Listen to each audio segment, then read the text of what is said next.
She woke up married to a Mafia billionaire, and that was the least insane part. Avery thought she had ruined her life with one drunk Vegas mistake, but the real nightmare started when Damien offered her a deal no sane person should accept, fake being his wife for 6 months or go back to drowning in debt. What looked like a trashy contract marriage turned into a blood-soaked mafia war, leaked wedding footage, betrayal from inside the family, and a bullet that almost ended him for good. And the craziest part, she was supposed to hate him, but ran back when he was dying. Avery Lane surfaced from oblivion to find herself shackled to a stranger, a billionaire king of crime offering two fortunes.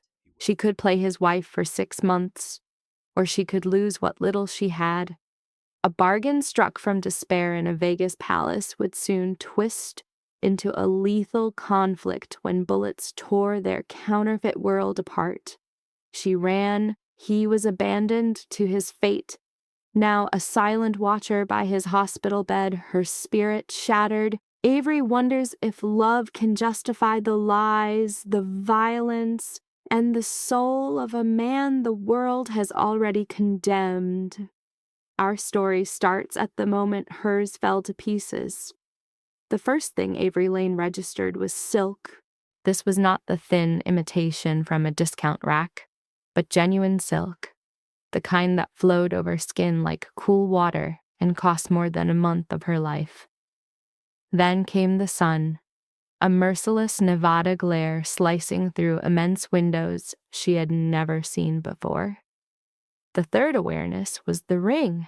It sat on her left hand, a silent accusation, a heavy foreign diamond. She shot upright, a motion that her skull immediately punished. The hangover arrived like a physical assault, a wave of sickness, a spinning room, and a rhythm behind her eyes that stung like unshed tears. Her mouth was a desert of stale tequila and poor choices. As her eyes drifted down, she saw she was wearing a silk slip that did not belong to her. "Oh, God," she whispered. "Oh, no, no, no." The bedroom was a sprawling, sterile chamber, its luxury so quiet it announced generations of money. Dark walls, priceless modern art, and furniture torn from the pages of a design journal. This was a universe away from her tiny Henderson apartment. This was a place she was never meant to be. Avery moved her legs off the bed, her feet vanishing into the plush carpet, and in that moment, she heard his voice. "You are awake." She turned too fast, and the world tilted on its axis. Framed in the doorway was a man she had no memory of ever meeting. He was tall, with dark hair, impeccably dressed in a suit that defied the early hour. His face was sculpted with the severe, perfect lines of a photograph, but his eyes were what captured her. They were the color of steel, analytical, the eyes of a predator that took in everything and gave away nothing. "Who the hell are you?" Avery's voice was a raw scrape. "Damien Vascari," he replied, as if the name were a complete sentence. "Your husband." Those two words hung between them, brittle as ice. Her thoughts went silent. He entered the room with the quiet authority of a man who owned the very air within it, and now it seemed her as well. From an inner pocket, he produced a folded paper, a marriage certificate issued in Clark County just 3 hours prior. Avery stared at the document as if it were a coiled snake. That's impossible. The Bourbon Street Wedding Chapel. You wore a covering of cocktail napkins. I understand your vows were quite emotional. His tone was level, devoid of interest, but a dangerous undercurrent ran beneath it. You have no recollection? I don't recall things that didn't happen. Nevada's legal system appears to differ. She snatched the paper from his grip, and there it was, her own signature. A chaotic, drunken scrawl, but it was hers. Next to it, his. Damien Vascari. The timestamp read 2:47 in the morning. Mere hours ago. This morning, last night. Time had lost all meaning. This is insane. Look, Avery's hand shook. This can't be real. We can get it annulled immediately. We could. Damien crossed his arms, leaning in the doorframe as if he had all of eternity to spare. Alternatively, you could entertain my proposal. Entertain you? A sharp, incredulous laugh broke from her. I come to in a stranger's bed wearing.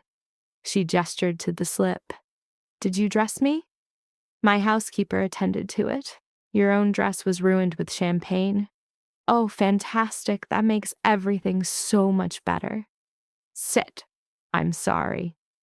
Sit. It wasn't a request. The quiet power in his voice buckled her knees. She sank onto the mattress, the certificate held tight in her fist like a cursed object. Damien stepped further into the room. He stood over her, his stance unbending. He just stood, hands slipped into his pockets, studying her like a puzzle he intended to solve. I will state this only once, he began. I advise you to pay attention. Last night, you and I were legally wed. It is valid. It is fact. I don't recall it either, but the document exists. I have two offers.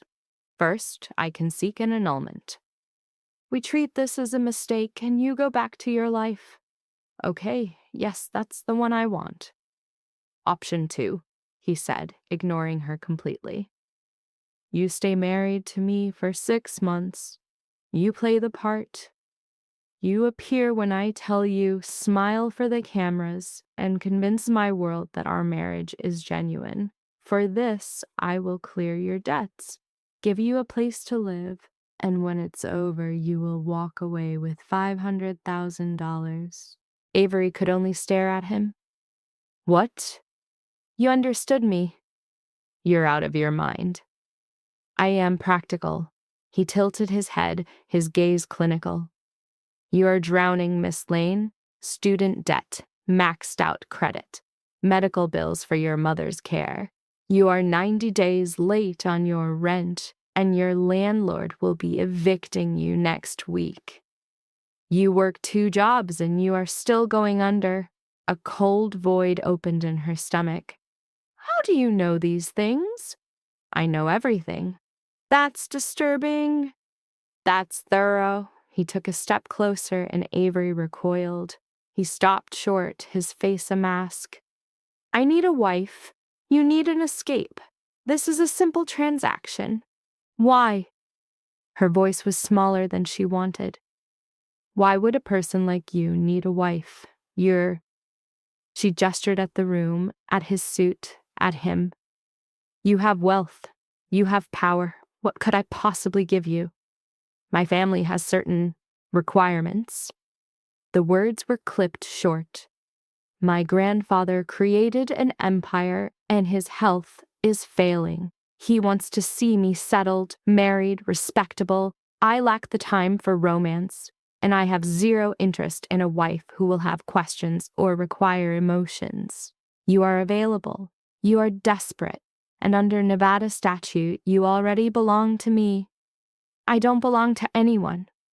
Then by all means, leave. He pulled out his phone, touched the screen, and turned it toward her. This is what leaving looks like. She saw it. Bank statements, past due alerts, demands from creditors. The entire wreckage of her financial life was displayed on this man's phone. It was an invasion, a complete humiliation. And the worst part was that it was all true. You can't just do this, Avery whispered. I am doing nothing. I am presenting you with a choice. That isn't a choice, it's blackmail. Call it what you will. He slipped the phone back into his pocket.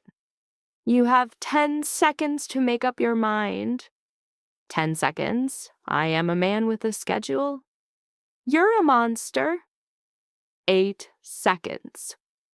Avery rose to her feet, the silk pooling around her, hating her own feeling of powerlessness, hating that this man had dissected her life, located every weakness, and was now twisting the knife. And what if I refuse? She challenged. Then you may go. A car is waiting to return you home. The annulment papers will be filed before 5 p.m. We will never cross paths again. And if I accept, you will be Mrs. Vascari for a period of 6 months. You will live in this residence. You will join me at family dinners, corporate events, and wherever else I deem necessary. You will ask nothing. You will not object. You will obey my instructions without hesitation. And at the conclusion, you will depart, wealthy and free of all ties.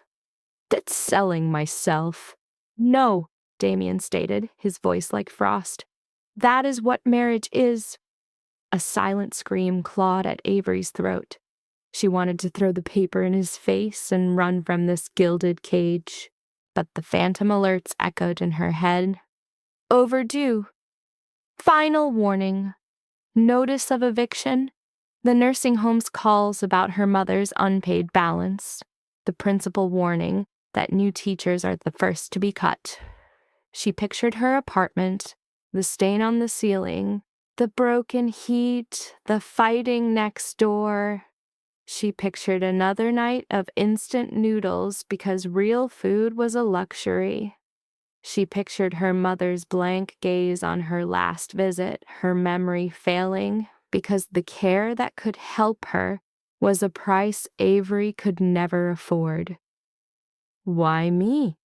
She asked, her voice soft. Unfortunate timing. And we were both impaired. You agreed. This fact makes you an asset.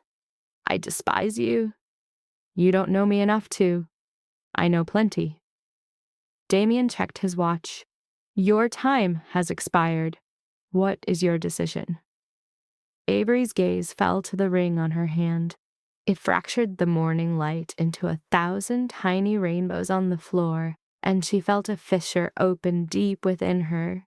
It wasn't a clean snap, but a crack just large enough for all her despair to bleed through.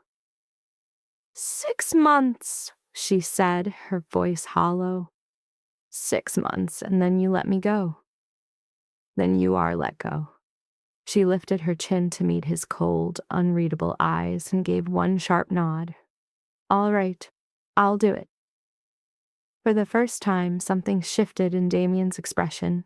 It was not a smile, but a shadow of something that could have been satisfaction. Excellent. We start immediately. The contract appeared 2 hours later.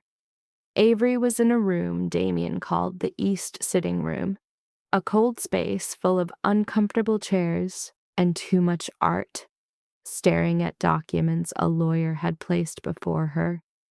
The attorney was a woman in her 50s with a silver chignon and an expression that said she'd seen it all and been impressed by none of it.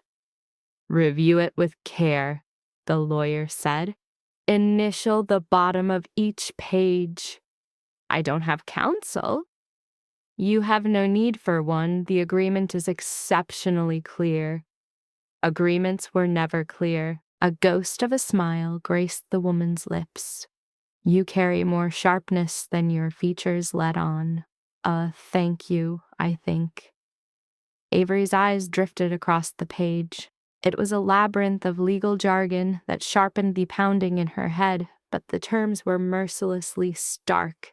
6 months of public duties were non-negotiable, no betrayals. Clause 7b was marked with 2 insistent lines. No unapproved interviews with the media, no contact with Damien's associates outside of sanctioned events. In exchange, her debts would be erased instantly, a monthly stipend of $10,000 and a final sum of $500,000 when the contract expired. This is pure insanity, Avery breathed. It is impenetrable, the lawyer replied. Mr. Viscari does not believe in half commitments. No, I am starting to grasp that. She continued reading. There were clauses governing their private space. A separate room would be hers, but she was required to occupy Damien's when his family visited. There were edicts for her presentation, a stylist, a personal shopper. whatever was needed to project the correct image. And then the conditions for termination. If she were to violate the terms, she would owe Damien twice his outlay, plus the fees for his legal team. And if he's the one to break it, Avery pressed, he will not. But what if he did? The lawyer's expression was a study in detachment. He will not. Avery's sight fell to the signature block, her hand starting to shake again. This was the edge of the abyss. The second her name was on that document, she would no longer be Avery Lane, the struggling teacher, but Avery Viscari, a wife to a stranger, lost in a reality she could never truly understand. Her mother's image surfaced in her thoughts, the cascading bills, the eviction notice, the crushing weight of a society that scorns the impoverished. She signed her name. The lawyer collected the papers in silence, secured them in a briefcase, and stood. It's a pleasure to have you in the family, Mrs. Viscari. That isn't funny. I was not attempting humor. Damien appeared at noon, his suit coat absent. Clad in a simple white shirt and trousers, he looked almost human, though the chill in his gaze remained constant. They are transferring your things, he said without emotion. My assistant is handling the details. You may enter your old apartment for 1 week to retrieve any personal items. You're throwing me out. This is where you live now. I never agreed to this. He lifted a single eyebrow. You affixed your name to the contract. I signed it 5 minutes ago. Then allow me to welcome you to your new residence. He glanced at his timepiece. It was a motion she was beginning to recognize. We will be dining with my family tonight, 7 o'clock precisely. Select an appropriate outfit. I have nothing appropriate for whatever your family dinners look like.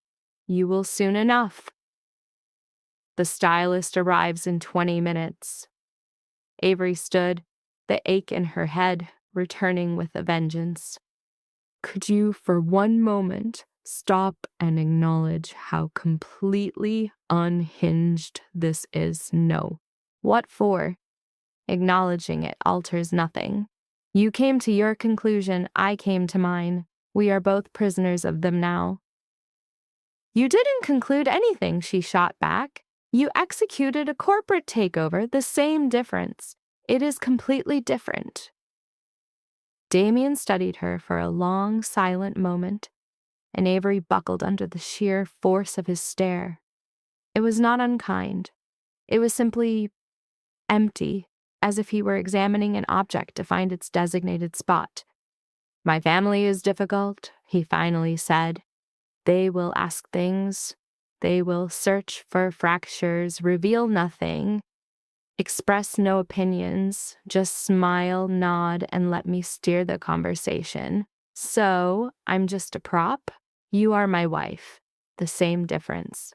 This time, a muscle near his lips flickered. Not quite a smile, but something in the same neighborhood. You are a quick study. The stylist was a small woman named Simone, who spoke in a relentless stream of words and held unshakable opinions on everything. She took Avery's measure in a single look and let out a sigh, as if she'd been personally offended. We have a significant amount of work to do, Simone declared. What's so wrong with how I look? How much time can you spare?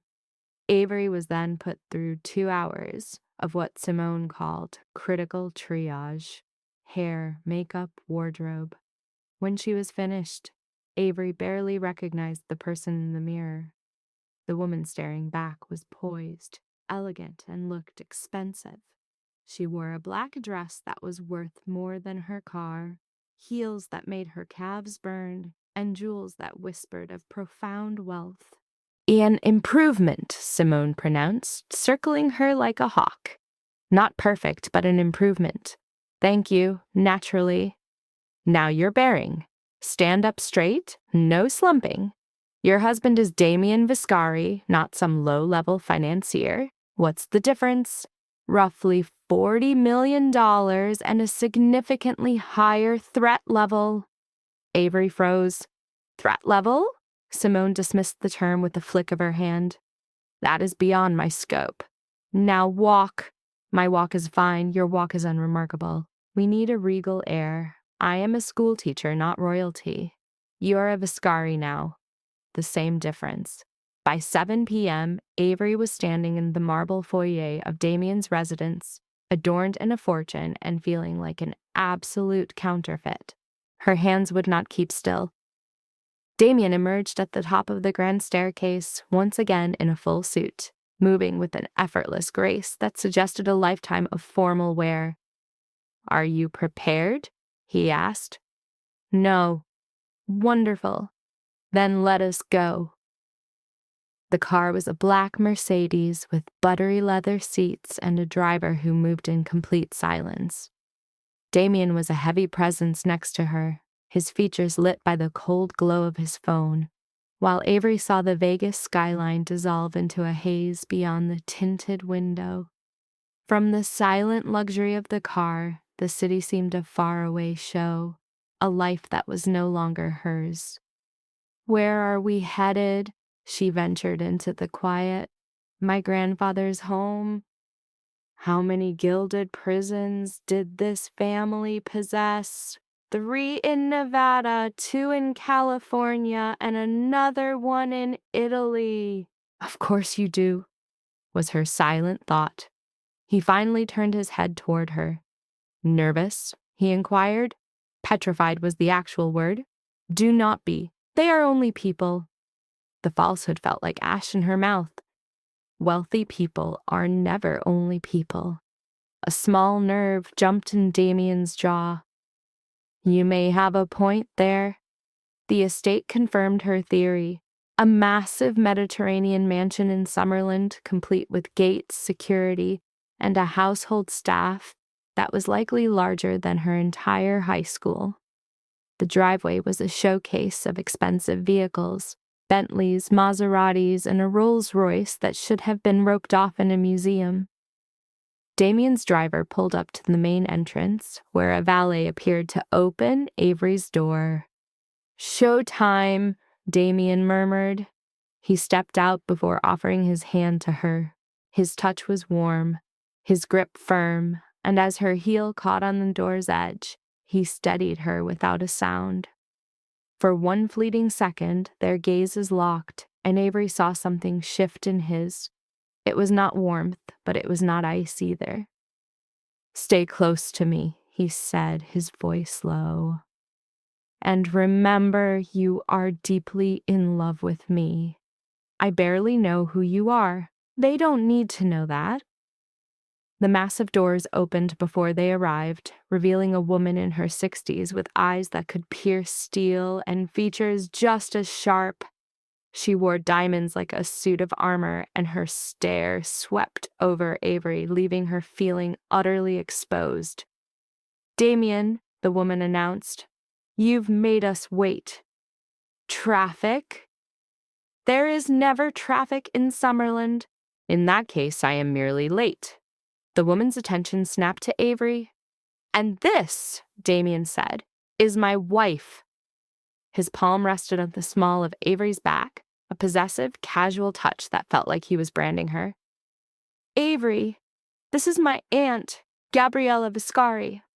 "Charmed," Gabriella uttered, her tone suggesting anything but. "How very quick." "Life has a way of being unforeseen," Damien replied, not missing a beat. As they stepped further in, Avery's breath caught in her throat. The extravagance inside made Damien's own house seem modest. Ceilings covered in frescoes, marble columns, priceless paintings, and people. A sea of people. Every single head swiveled as Damien led her toward what appeared to be an immense dining room. "Everyone," Damien's voice carried through the room with an unnerving calm. "I present to you Avery, my wife." A thick, sudden silence descended. Then from the table's head, a voice like gravel and smoke cut through the quiet. Well, the old man rasped, it's about damn time. The dinner that followed was a masterclass in survival. Placed at Damon's right, Avery felt the crushing weight of their stares, each one a silent judgment. The patriarch, Damon's grandfather Lorenzo, presided over the affair like a tyrant, his questions like surgical tools disguised as conversation. So, tell me where your paths first crossed, Lorenzo queried, his steak knife moving with unnerving precision. A charity auction, Damon answered, his voice a smooth veneer. Avery was running the event. I was agitated. She made me smile.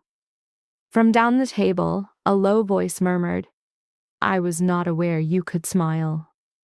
It came from a cousin, a man with slick hair and a smirk that made Avery's skin crawl. I contain multitudes, Damon replied, his tone chillingly cool. And what of you, Avery? Lorenzo's pale eyes found her. What is it that you occupy yourself with? I teach English at a public high school. A teacher? He said the word as if it were a confession to a murder. How charming. I enjoy it, Avery replied, her own voice unwavering. The students are good kids for the most part. And now you will join the family business, I expect. The family business? Construction, Damien cut in sharply. Real estate, international commerce. Interests quite alien to academia, Lorenzo remarked, a knowing light in his gaze. What a pity. Your perspective might have been a welcome change. Course after decadent course arrived in a seamless procession, yet for Avery, every bite was ash. She found herself navigating a minefield of words, trying to tell friend from foe.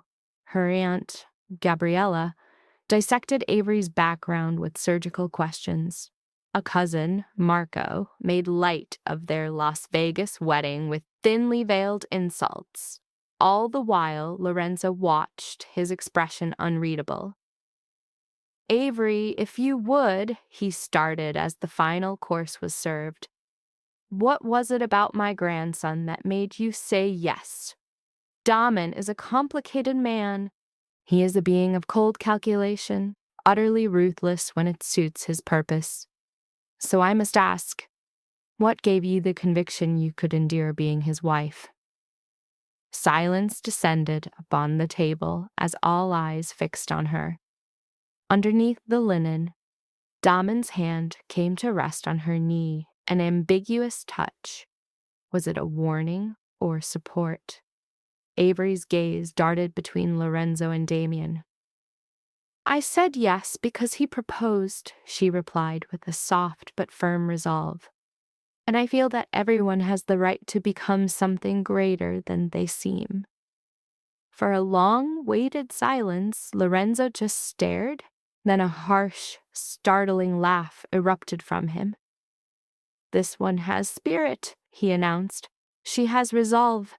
See that you do not crush it, Damien. I will endeavor to, Damien responded. Much later, in the sanctuary of the car, Avery released a breath she hadn't known she was holding. A subtle tremor persisted in her hands. Her jaw was sore from maintaining a false smile for hours. Next to her, Damon was a shadow against the blur of city lights. An ocean of silence grew between them. You carried yourself with poise, he finally observed. I was sure I was going to be sick. You hid it perfectly. Is your entire family that terrifying? They are. Wonderful. He turned toward her, his face in the dim cabin light softening into something vulnerable, almost human. You won them over. That almost never happens.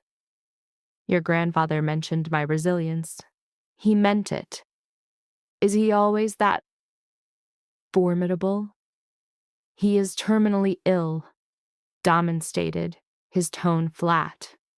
Cancer, stage 4. They've given him 6 months, maybe not even that. He wants to see me established before the end. That is the purpose of this marriage. It is why you are in this car. The stark reality settled over Avery. I'm so sorry. Don't be. In his profession, he has already cheated death many times. What profession would that be? Damon gave no answer, merely resuming his watch of the passing world, and Avery understood not to push. Not on this night. She was too drained, too overwhelmed, aware that in one day everything she knew had changed forever. Upon reaching the immense estate, Damon led her to the door of her assigned room. It faced his own, enormous, lavish, and completely sterile. Rest, he ordered. Tomorrow your preparation for the next event begins. And what event is that? An art gallery opening, very public, crawling with media. You are expected to be perfect. I am anything but perfect. Then you will learn to pretend. As he turned to go, Avery spoke, the sound of her own voice startling her. Damien. He stopped. Yes. What was the real reason you married me that night? What did I say that made you go through with it? She was certain he would simply walk away. Instead, he faced her, and for a brief moment the armor around him cracked, revealing a flicker of something human beneath the cold exterior. You said you wanted to vanish, he said, his voice low. You were tired of being invisible, so I made sure you were seen. By trapping me. By offering you another path. That's not the same thing. No, Damon agreed. It is not. With that, he was gone, leaving Avery standing in the doorway, staring at the vast, desolate bed inside her gilded cage.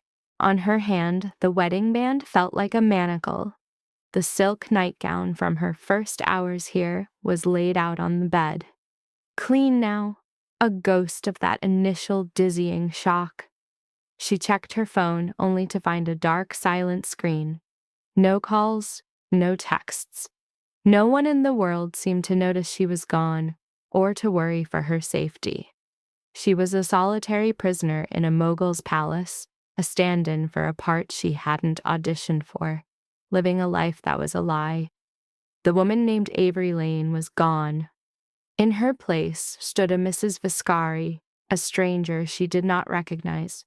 With the gallery event only 3 days out, Avery felt lost at sea.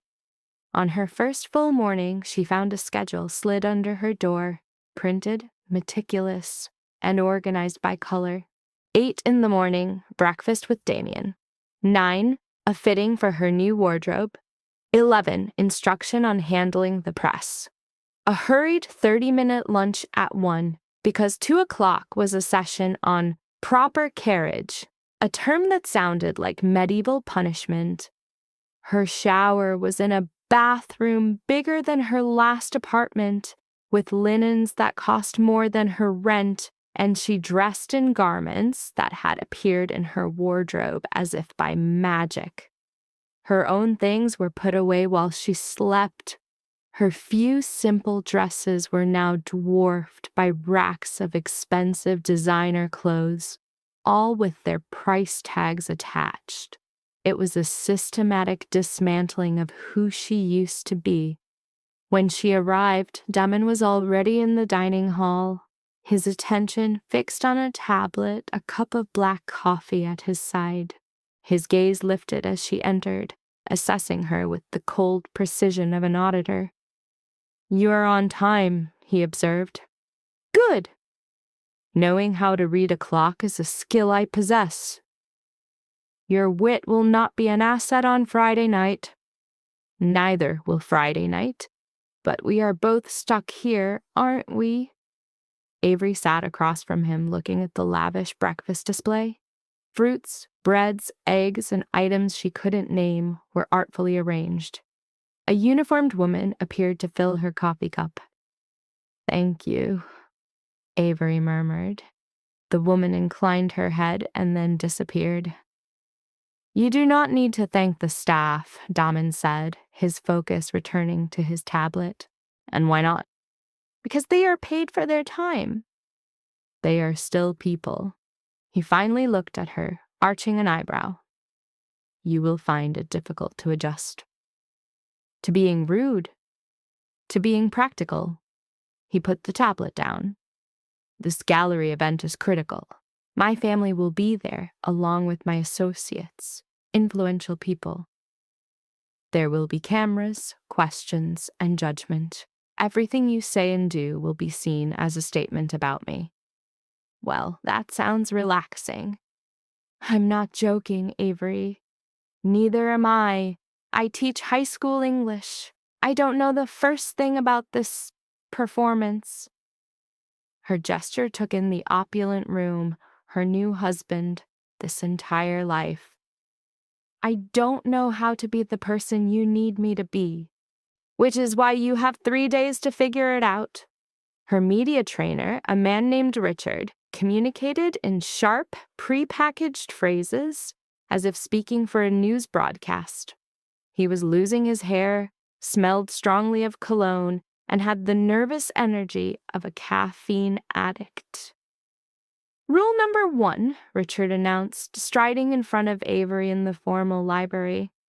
You are forbidden from saying no comment. It suggests you are hiding something. Hiding what?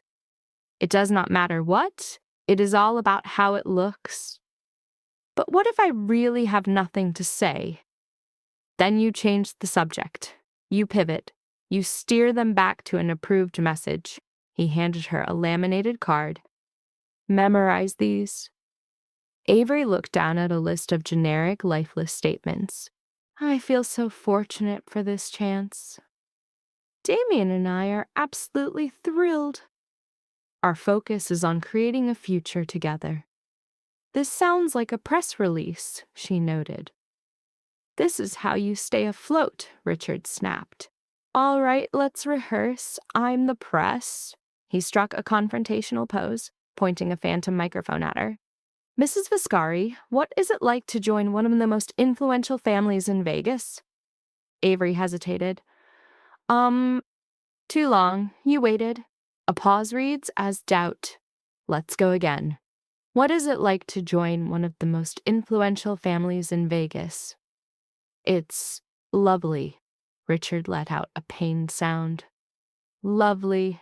She says it's lovely. We are doomed. For 2 straight hours, they practiced. When it was over, Avery could recite the approved lines by heart, but she felt like a complete fraud. Every phrase she spoke felt hollow and scripted, like dialogue from a role she had been forced to play. The lessons in posture were even more disheartening. A woman named Celeste, impossibly slender and constantly disappointed, made Avery walk the length of the library balancing a book on her head. Pull your shoulders back, Celeste instructed. Lift your chin. You're not hiding in a shell. I'm a teacher. My posture is from leaning over papers. You are Mrs. Viscari now. You will carry yourself with grace and you will smile. As the book fell for the 5th time, Celeste exhaled a sigh of profound personal suffering. Later that evening, Damen found her in the library, buried under a mountain of index cards and cold coffee, trying to commit a family tree to memory that looked more like an organized crime diagram. You're still working, he observed. How can your cousin Marco have had 3 wives? He doesn't. He's been through 2 divorces. This whole chart is a mess. A flicker of a smile touched Damen's lips. You are not wrong about that. He took the seat opposite her and undid his tie.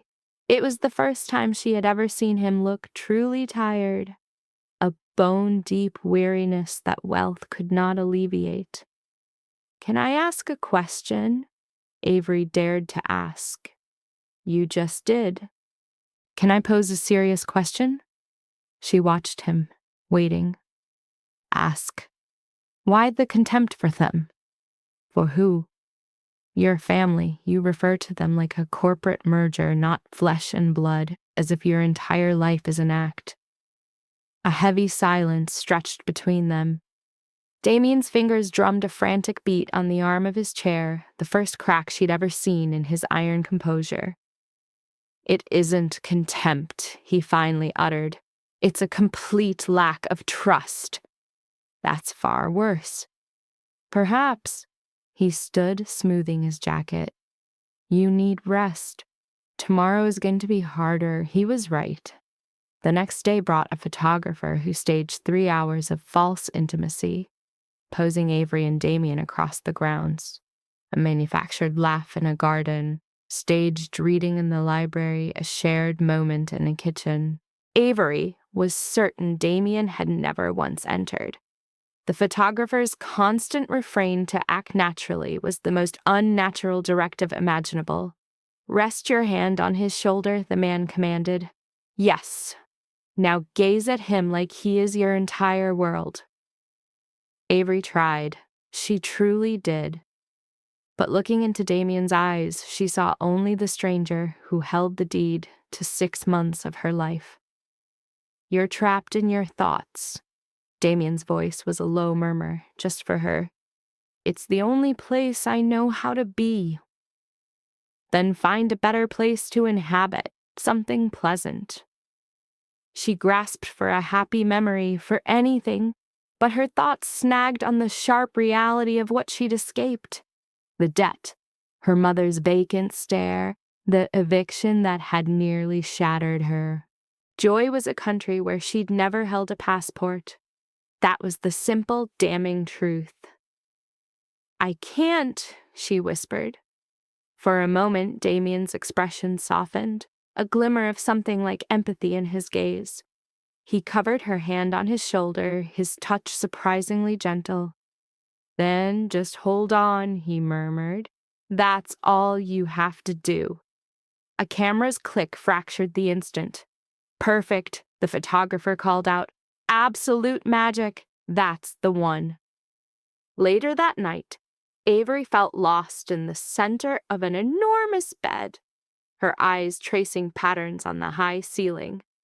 Across the hall, she could hear the subtle sounds of Damien's life, the quiet fall of his footsteps, the low hum of a phone call, the words lost to distance.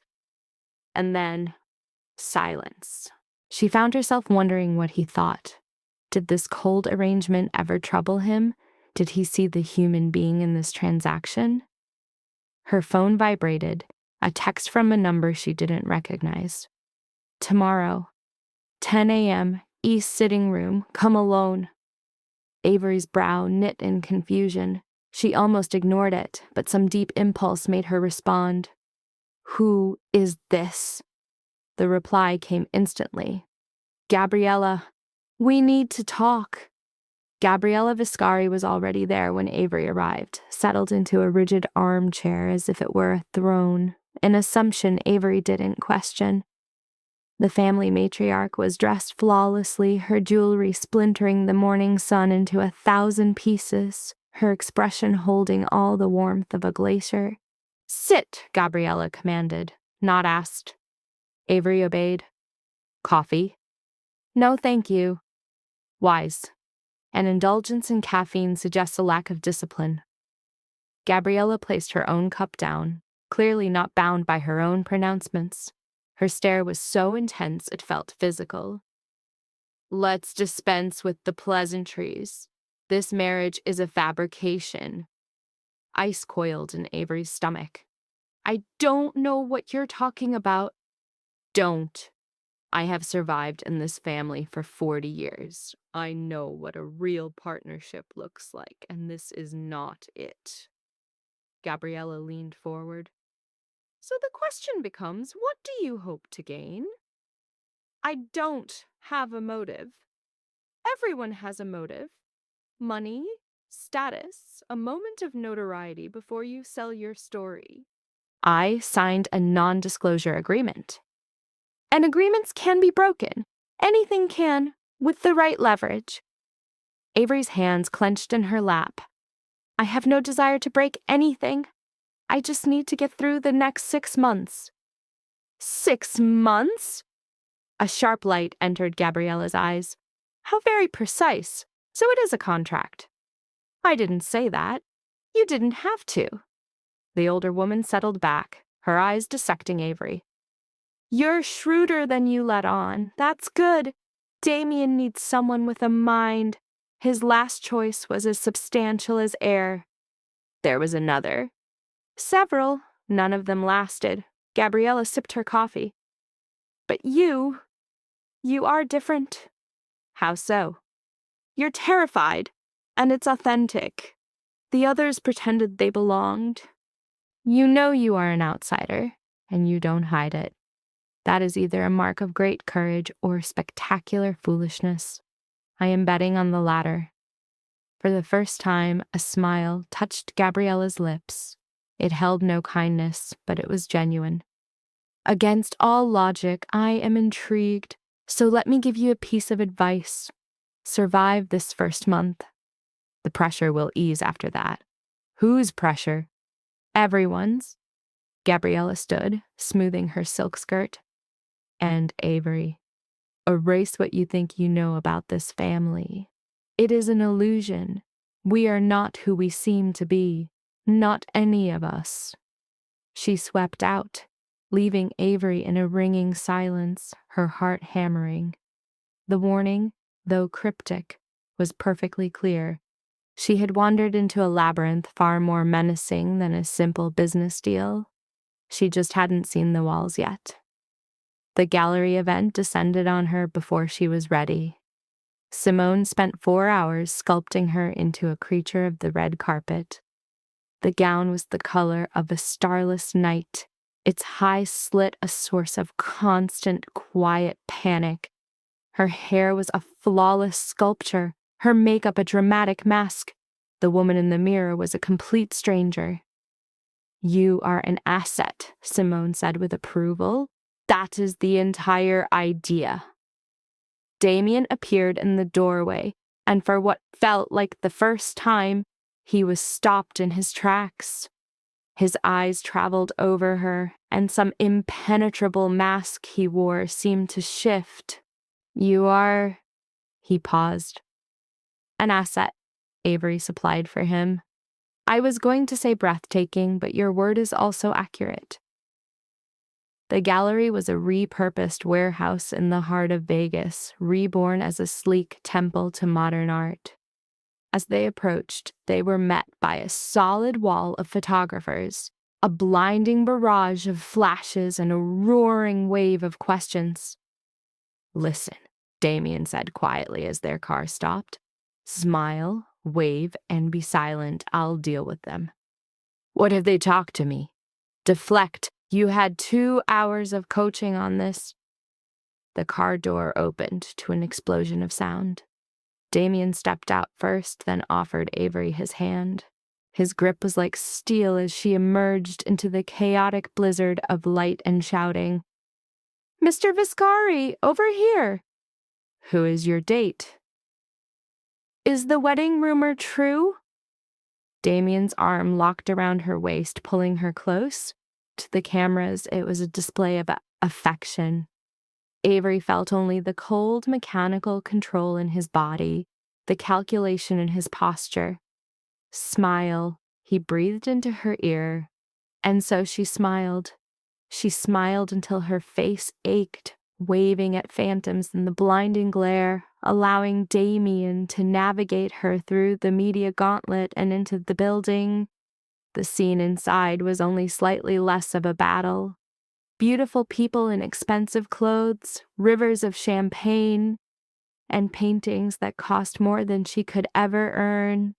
Do not leave my side, Damien ordered, and Avery had no intention of disobeying. Their fragile peace lasted perhaps 10 minutes before a man intercepted them. He was in his 50s with silvered hair and the cold eyes of a shark, radiating an aura of absolute command.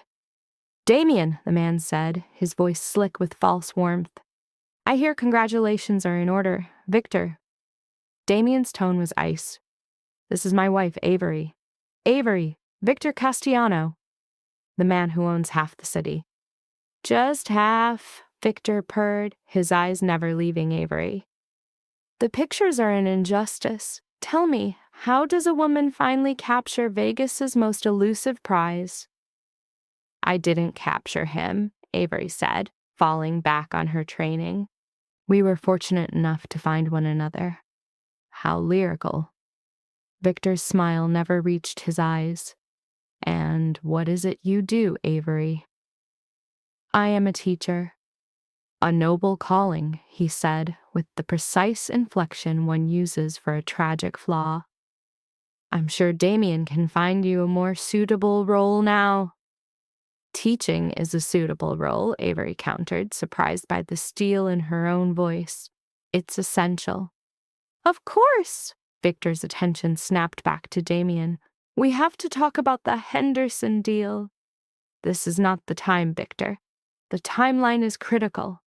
With you, it always is. Damien's hand tightened on her waist. My office. Tomorrow. Victor's smile vanished.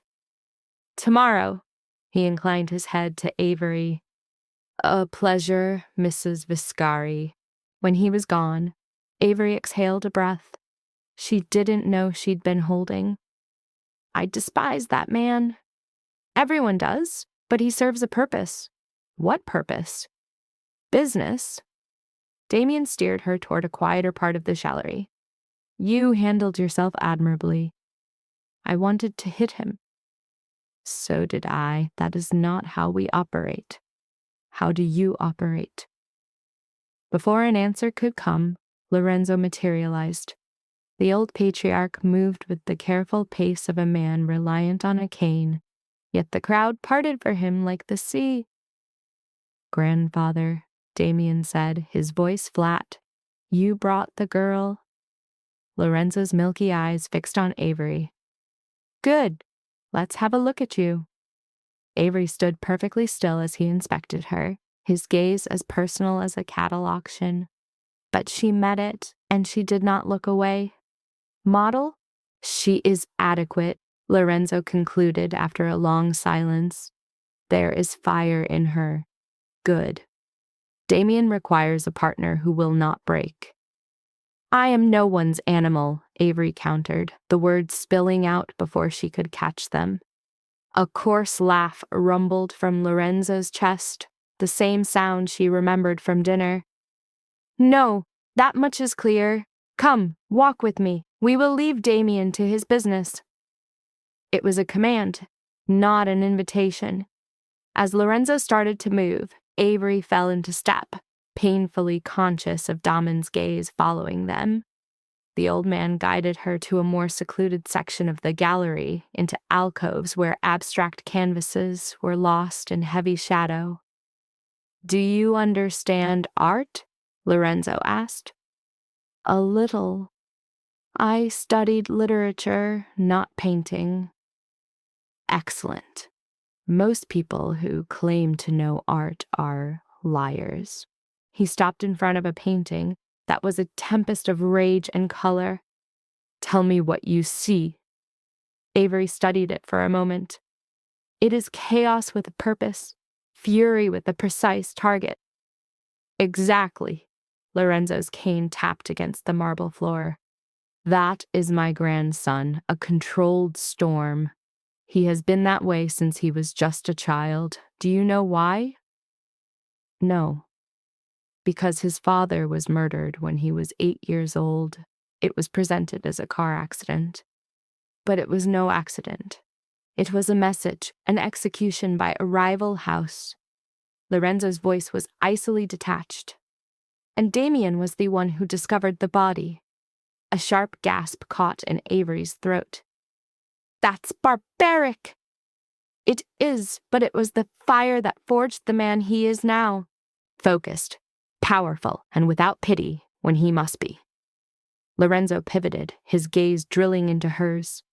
I am telling you this so that you grasp the world you have stepped into.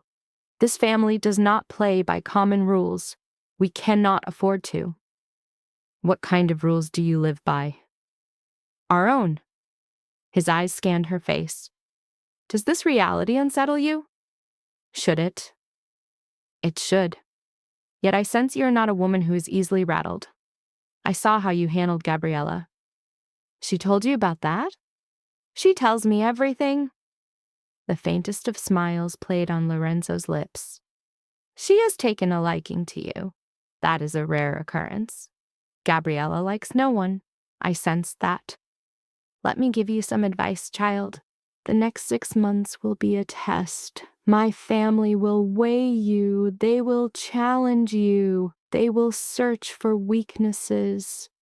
A few might even try to destroy you just to see if they can. You must not allow it. How do I stop them? By remembering you are a Vescari now. The name is a weapon. Use it. He began walking again, and Avery followed, her mind a torrent of confusion. Each of Lorenzo's sentences felt like both a warning and an acceptance. When they returned to the main gallery, Daman was deep in conversation with men in expensive suits. His eyes lifted as they approached, and a silent conversation passed between him and his grandfather, a whole story told in a single look. I am tired, Lorenzo announced. Take me home. I can call Marco. Not Marco, the two of you. The drive to Lorenzo's estate was shrouded in silence. The old man rode in the front passenger seat. Daman drove, while Avery sat in the back, watching the city lights of Vegas bleed across the windows. When they arrived, Lorenzo remained in the vehicle. Daman, he said, a word in private. Avery stepped out, not needing to be told, and waited by the car as the two men spoke in low voices. She could not hear them, but Lorenzo's sharp hand movements sliced through the air while Daman absorbed it all with that unreadable calm. Finally, Lorenzo got out. He paused by Avery's side. You will be at dinner on Sunday. It was an order. Yes, sir. Good. And Avery, trust no one, not even him. He nodded toward Daman. Especially not him. He disappeared inside the mansion, leaving Avery shivering in the night air. Daman appeared beside her. What did he say to you?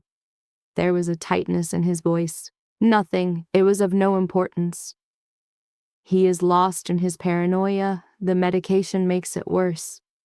He seemed completely clear-headed to me. Daman did not respond. They got back in the car, and the return trip was heavy with unspoken thoughts. At the mansion, Avery went straight for her room, feeling drained to her very soul. But as she touched the doorknob, Daman's voice stopped her.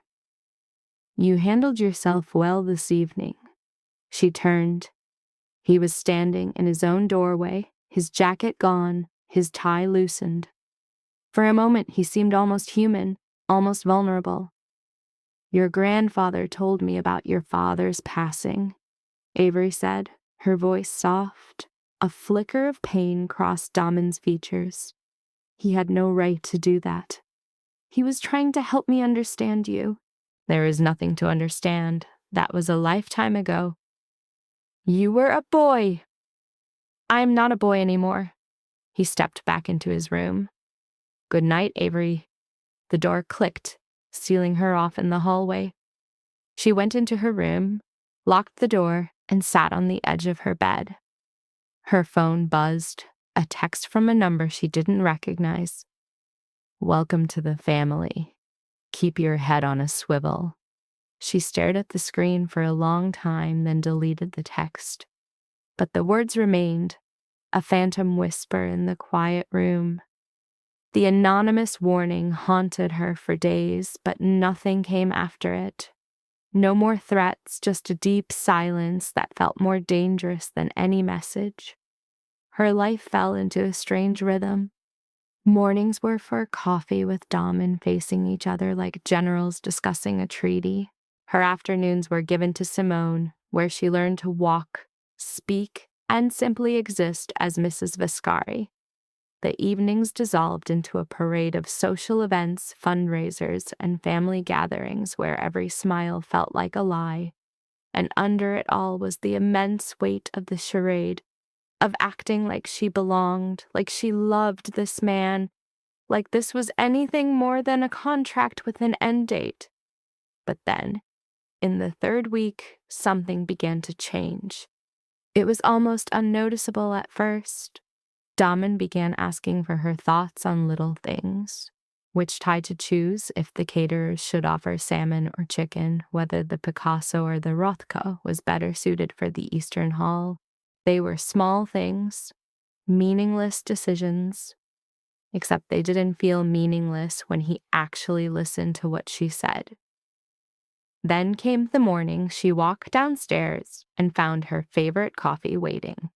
Not the expensive imported brand that Damen drank, but the cheap vanilla creamer she had mentioned in passing weeks ago, a small comfort from a life she had abandoned. "Where did you get this?" she asked, looking at the familiar bottle.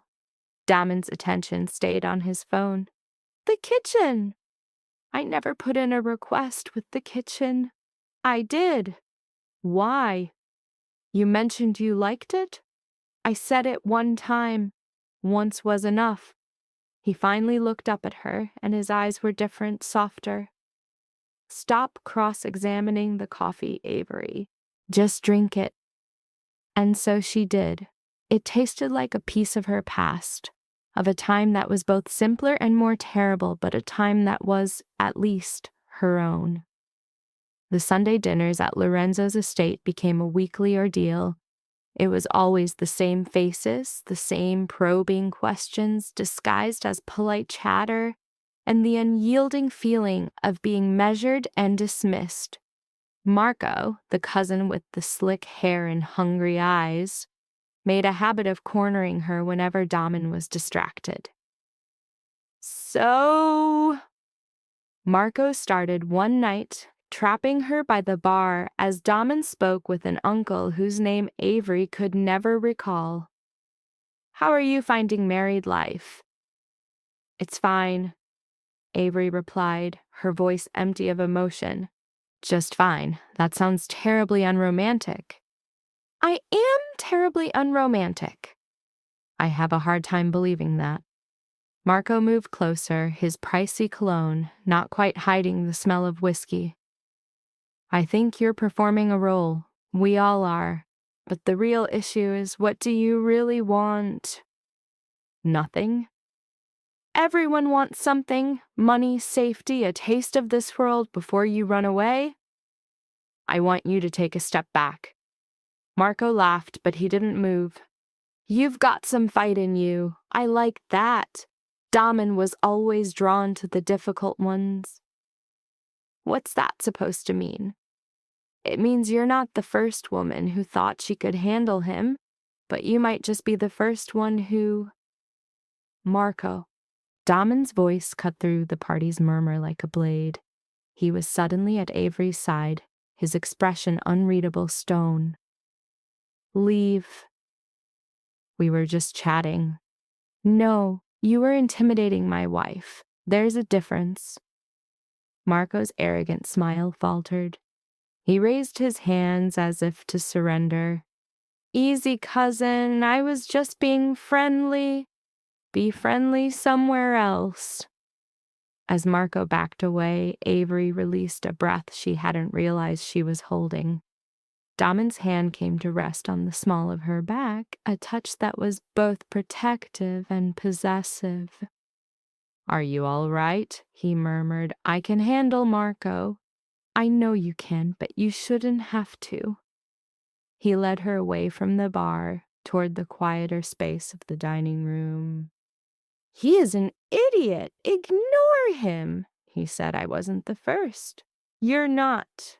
The brutal honesty of his words hurt more than she expected. "How many others?" "Does it matter?" "Maybe." Damen stopped walking. They were in the corridor now, shielded from the noise, and he turned to her. "3.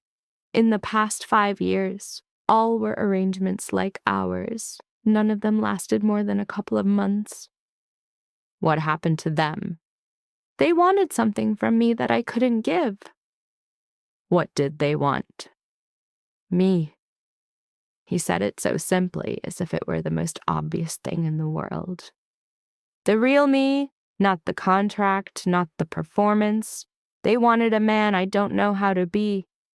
Avery looked into his eyes, searching for a lie. She found only a raw, unnerving truth.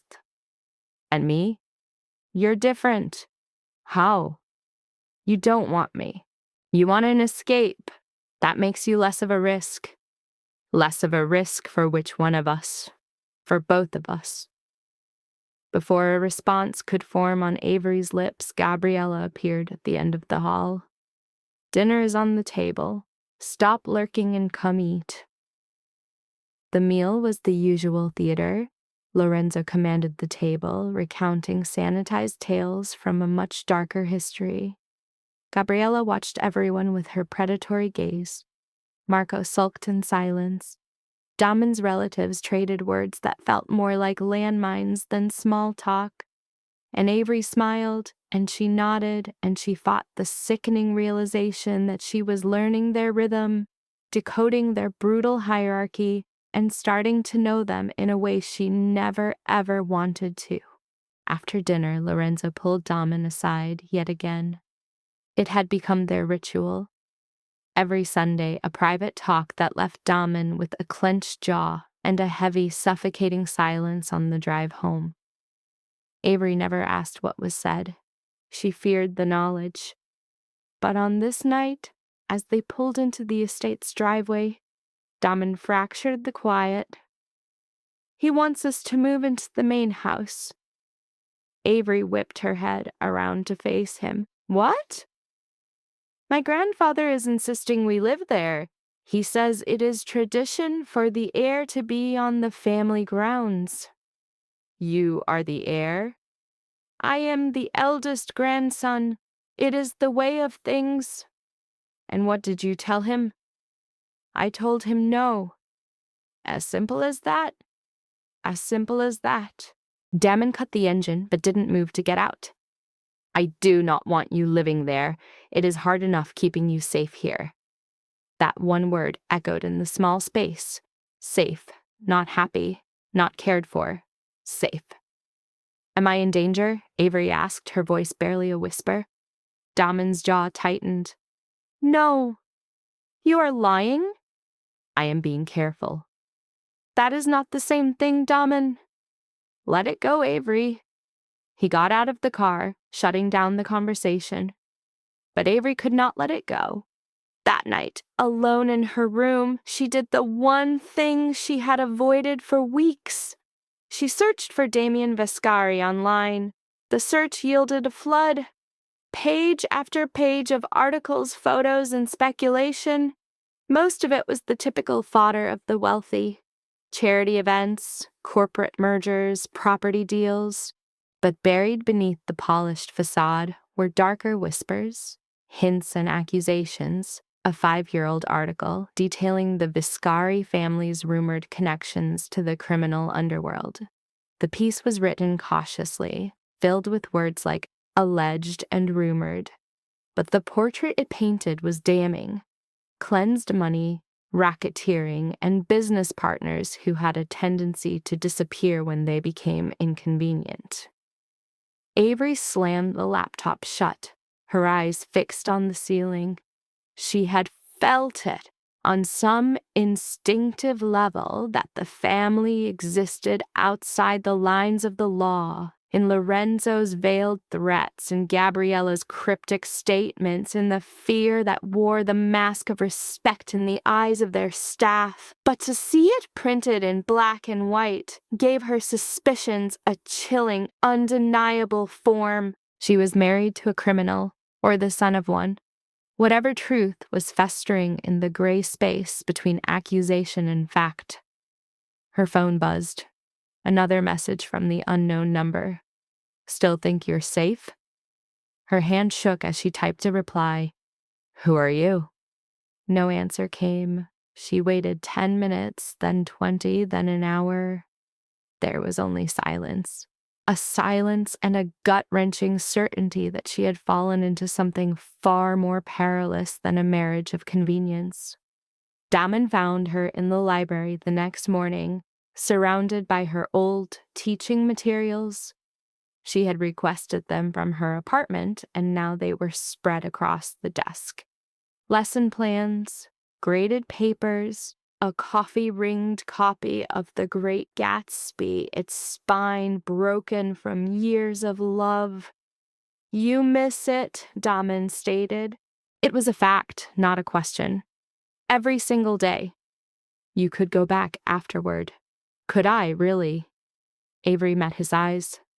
"I have been gone nearly a month. They have already replaced me." I checked. "So I will teach at another school." "Where?" "What kind of school hires a Viscari for half a year? They will assume I am a dilettante or a researcher, or that I took time off to get married, which I did." "Did you?" Damen pulled a chair to face her. He looked utterly drained.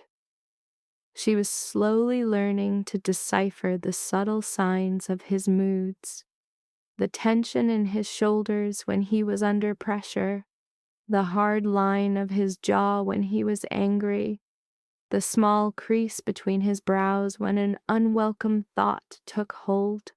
"What did you learn?" he asked. "What do you mean?" "Last night you were looking me up. I can see it on your face." A cold fear tightened in Avery's gut. "How did you?" "I control the network. I monitor every device in this house." "That is an invasion of privacy?" "It is security." He leaned forward. "What did you find?" "Articles, allegations, rumors that your family is tied to organized crime. And I need you to tell me if they are true." Damen was quiet for a very long time.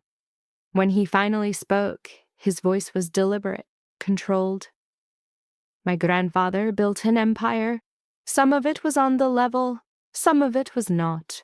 By the time I truly understood what that meant, the lines had been erased." "That is not an answer." "It is the only one I have." Avery searched for the right words. Are you a part of what he does?" "I manage the legitimate side. Real estate, construction, investments. I avoid the rest of it." "But you know it exists." "Knowing is not the same as taking part." "It is close enough."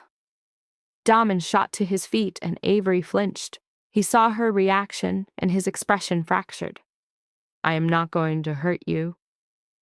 "I did not say you were." "You pulled away." "You moved so quickly. I am not my family, Avery. I do not." He stopped, dragging a hand through his hair. It was the first time she had seen him so utterly undone. "I have spent my entire adult life trying to build something clean, something separate from what they are, something that will not blow up in my face when my grandfather dies, and they all begin to tear each other apart for the scraps. This marriage, this fake, absurd, temporary marriage, is part of that strategy. It buys me time. It projects an image of stability. It is leverage. So I am a means to an end. You are a solution. There is a distinction, not from where I am standing." They stood in opposition across the desk, and Avery felt a hot rage begin to burn in her chest. Rage at him for trapping her in this mess, rage at herself for agreeing to it, and at the world for backing her into a corner so tight that this had seemed like the only way out. "I want out," she said, her voice low. "No, you do not."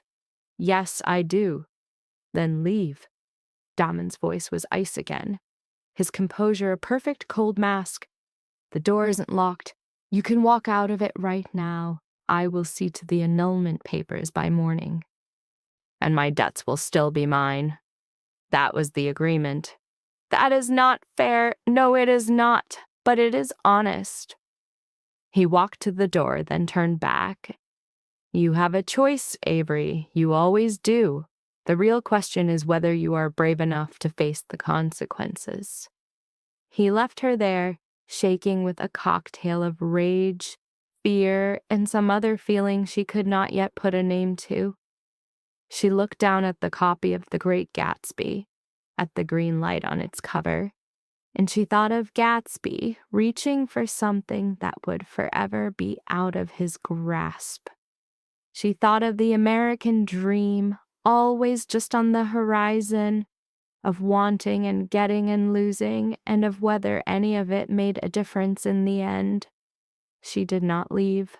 That night, she entered his study to find him poring over what looked to be important documents.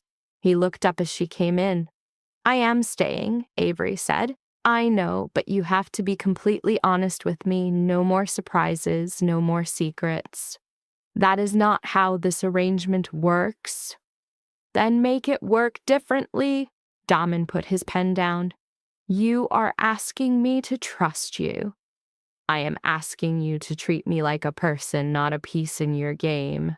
He seemed to consider this. "What do you want to know?" "Everything," Avery said as she sat across from him. "Start with who is sending me threatening text messages." Damon's expression grew dark. "Show me." She retrieved her phone and passed it to him. He scrolled through the messages, his face turning to stone with each line he read. "How long has this been going on?" 3 weeks. It started after the gallery opening, and you neglected to tell me. I was uncertain if you could be trusted." "Damn it, Avery." He rose, his steps a restless rhythm on the floor. "This is grave. This is—" His voice trailed off as he pulled out his phone to place a call. "I require a trace on a number. Send your findings the moment you have them." He read the digits from Avery's message and then hung up. "A new phone will be delivered to you tomorrow, along with a security team." "I refuse a security team." "Your refusal is irrelevant. Someone is threatening you, meaning they know of our pact, which means—" He bit back the rest. "I must manage this." "Manage it? How?" "That is not your concern."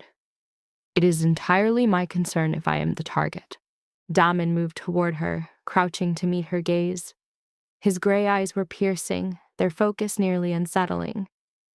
"You need to grasp something. The world I inhabit is dangerous. People perceive weakness and they seize it. Your marriage to me makes you a mark. I am able to protect you, but only if you let me. By keeping me in the dark, by keeping you breathing." The gravity of his statement settled the space between them. Avery swallowed with difficulty. "Who would wish me harm?" "Competitors, enemies, those who believe you are a simpler path to me." He rose to his full height. "I have been discreet. I kept our marriage quiet, but someone has been watching." "Is this coming from your family?" "No. They may despise you, but they would never threaten you. Family is sacred." "Then who was it?" "I don't have a name yet, but I will find one." The next day, the security detail appeared. 2 men, solid as stone walls, flanking the entrance and shadowing Avery's every move outside. The air grew thin, invasive, a constant, suffocating reminder that her life was no longer her own. "This feels like a prison," she told Daman over breakfast. "You're being kept safe." "It feels the same. It's not even close." The threats did cease, but Avery couldn't shake the feeling of being perpetually watched. Each car that drove too near, each stranger whose eyes lingered in the market, every shadow that fell wrong. She felt stalked by phantoms, and she despised it. 2 weeks later, at Sunday dinner, Lorenzo fell. It was over in a heartbeat. One moment he was spinning a tale about a deal from the 70s. The next he was a slumped figure in his chair, his face a deathly gray, his breaths coming in shallow gasps. The room fractured into chaos. Gabriella's scream was a plea for an ambulance. Daman was already at his grandfather's side, searching for a pulse. Marco was shouting into his phone. and Avery stood frozen, a spectator to the unraveling of the dynasty that had claimed her. The ambulance came. Lorenzo was swept away to the hospital. The family followed in a procession of dark, expensive cars, and Avery was soon in a sterile waiting room, surrounded by Viscaris whose masks had finally fallen away. Gabriella was weeping openly. Marco paced a trench into the marble. Damin stood like a statue at the window, his gaze fixed on nothing, his jaw clenched so hard Avery feared it would shatter. She moved toward him as one would a cornered, wounded predator. "Are you all right?" His answer was hollow, absolute. "He's dying." "But they said he's stable." "He's dying," Damin repeated. "This is just the end beginning. The doctors warned us months ago. His heart is failing. The cancer treatments consumed everything else. It is just a matter of time." "I am so sorry," she whispered. "Don't be. He outlived most men in his world. He always understood the price. But that knowledge doesn't lessen the blow." Damin finally met her eyes, and for a fleeting second his armor cracked. She saw a profound, unguarded terror. "When he is gone," he said, the words echoing like prophecy, "it all changes. The family, the business, every alliance he has maintained for 40 years. They will all shatter. There will be a war for his throne, and you are the one meant to take it. I am meant to try. And what if you fail? Someone else will succeed, someone much worse." He turned back to the window. "I just need him to hold on for 6 more months, just 6, and this marriage will have done its job." To be seen as legitimate, cemented, secure. But when she asked if the old patriarch would last 6 months, Damin's answer was only silence. Lorenzo survived the night. He was moved to intensive care, bound to a symphony of electronic beeps and hisses that labored to breathe for him. The family stood a ceaseless vigil, a rotation of pale ghosts at his bedside. Avery found herself there at 3 a.m, the machine sighing for him as Damin dozed in a chair. The old man's eyes fluttered, lost for a moment in the haze. Then they found her. "You are still here," he rasped. "Where else would I go?" "Sharp girl." His hand twitched, a fragile gesture she met with her own. His skin was cold, like ancient parchment. "Do you love him yet?" "What?" "Damin. Do you love him?" A lie formed on her tongue, one of the polished answers her father had taught her. But Lorenzo's gaze stripped away all artifice, and the truth simply escaped. "I don't know." A faint, terrible smile touched Lorenzo's lips, equal parts pain and approval. The only honest answer. "Love is not a thing you know. It is a thing you survive." His grip tightened. "You are what he needs. You are his humanity. Do not let him lose that when I am gone." "You are not going anywhere. We are all going somewhere, little one. The question is if the memory we leave behind has worth." His eyes drifted closed. "Watch him. He will need you." Lorenzo slipped back into the quiet, leaving Avery beneath the crushing weight of a dying man's final command. Across the room, Damin stirred. His eyes moved from his grandfather to her, and a silent understanding passed between them, a mutual surrender to the fact that the ground was shifting under them, and they were utterly powerless to stop it. "Come here," Damin murmured. Avery went, and he pulled her down into the chair, his arm closing around her as she finally let herself lean against him. Not for the show, not for some hidden camera, but because for the first time in this endless nightmare, she desperately needed to. They stayed like that until dawn, when the doctors announced Lorenzo was stable enough for recovery. The family returned, and the performance resumed. And yet a current between Avery and Dahman had shifted, subtle but complete. The line that divided the act from the reality had begun to dissolve. 3 weeks later, Lorenzo returned home, a diminished man but still alive. The family had a quiet dinner, if the Viscaris were ever truly capable of quiet. Avery had stopped trying to keep track of the endless functions. They had all blurred into a carousel of tense smiles and measured words, all beneath the crushing weight of being watched, graded against a standard she could not comprehend. But since the hospital, Dahman's touch was different. It was nothing overt, nothing for the world to witness, but his hand would find hers under the table. He would pull her closer in a full room, his palm settling on the small of her back as if it had always belonged there.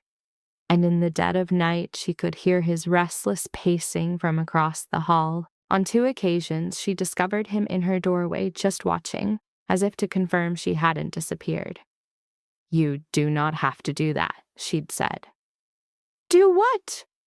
"Stand watch." "I am not standing watch. I am—" He stumbled, searching for a word. "Making sure you are all right." "I am fine." "You are never fine. Neither am I, but we are both still here." There was no romance in it, nothing gentle. It was, however, the truth. And Avery was discovering that with Dahman, honesty was a commodity far more valuable than gold.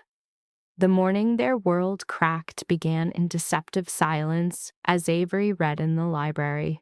Truly reading, not just feigning part when Dahman burst in. His face was a sheet of white, his jaw set in a way that telegraphed disaster. "We need to leave, now." Avery set down her book. "What is it?" "In the car. Grab your purse, Avery, now." The command in his tone was a blade of ice. She took her things and followed him to a black SUV in the garage. It was not one of their usual vehicles. This one had windows so dark they felt like a confession. "Get in the back," Dahman ordered, "and keep your head down." "What in God's name is going on?" "Someone sold pictures of us from before." Avery's blood turned to ice. "What pictures?" "The chapel's security feed. You, drunk, barely conscious. Me, practically carrying you. It looks—" He choked out the word. "It looks exactly like what it was." "How bad is this?" "Bad enough that it's everywhere. Bad enough that my own family is demanding answers I don't have. Bad enough that his phone began to buzz. He killed the call with a look. Bad enough that you have to disappear until I can get this contained." They drove for 2 hours, heading east into the desert's barren heart. Mason, her silent guard for weeks, spoke only in short, clipped replies into his phone. Dahman was a tempest on his own phone, his voice a low, brutal command to soldiers she couldn't see. "I do not care what they offer. No comment. Nothing. A beat. Then offer them more. Buy every last one. I want them gone by tonight." Another stretch of silence. "Because if you fail, you are done. That is why."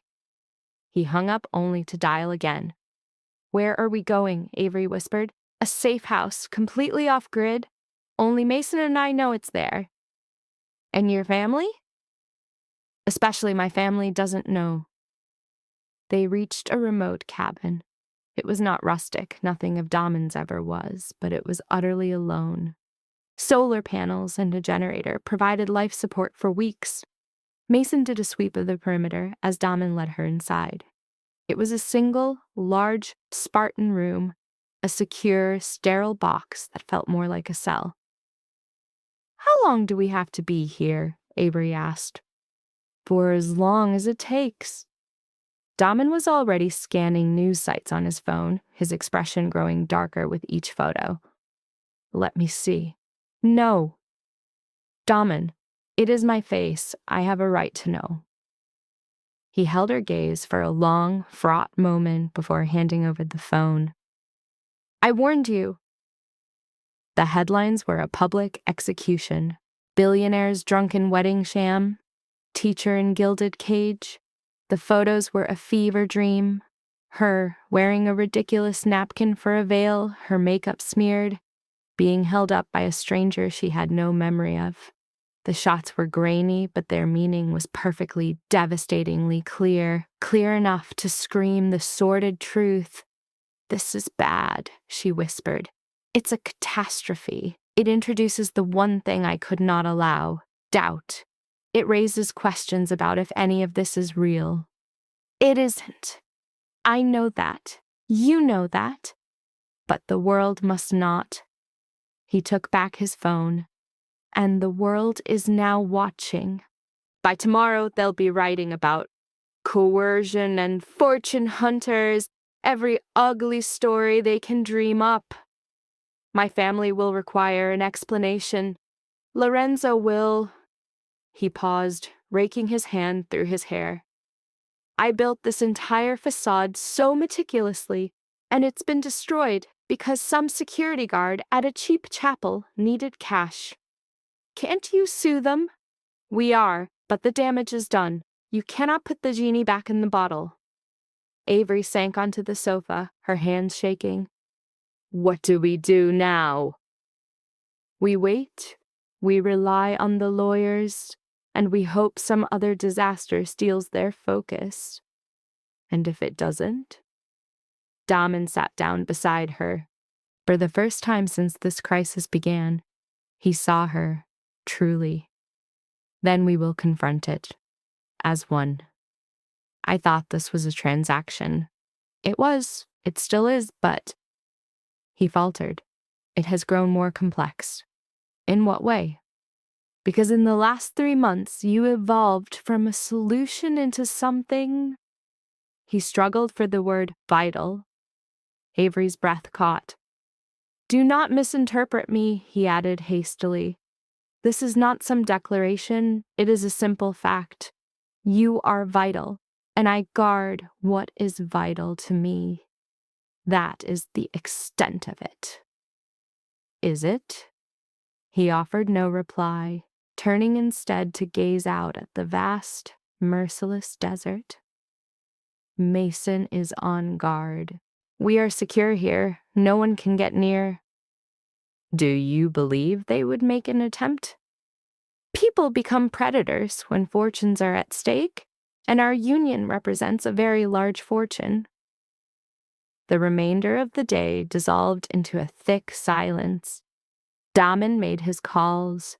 Avery clutched a book, the words on the page a meaningless jumble.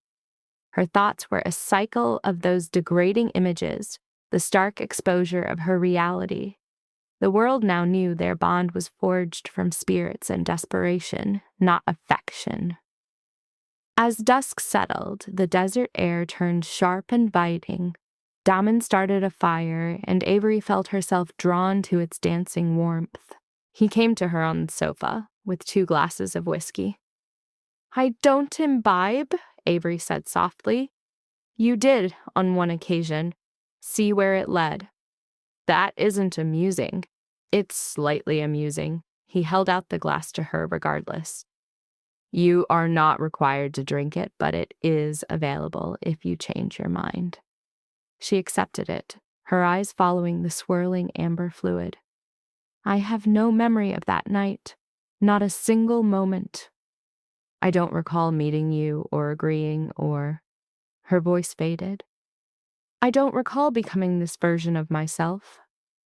"What version?" he asked gently. "Mrs. Vascari, the woman in those pictures who can hardly stand, the woman so desperate that a stranger's proposal seemed a viable option." He shook his head. "You were not desperate. You were drowning." "Is there a distinction?" Damon took a deep drink from his glass. "I have made a great many questionable choices in my time. Marrying you was not among them." "Even with all this collapsing around us?" "Even now." He put his glass down. "Do you wish to know the real reason I followed through that night?" You thought I needed to vanish. That was your theory, but not my motivation.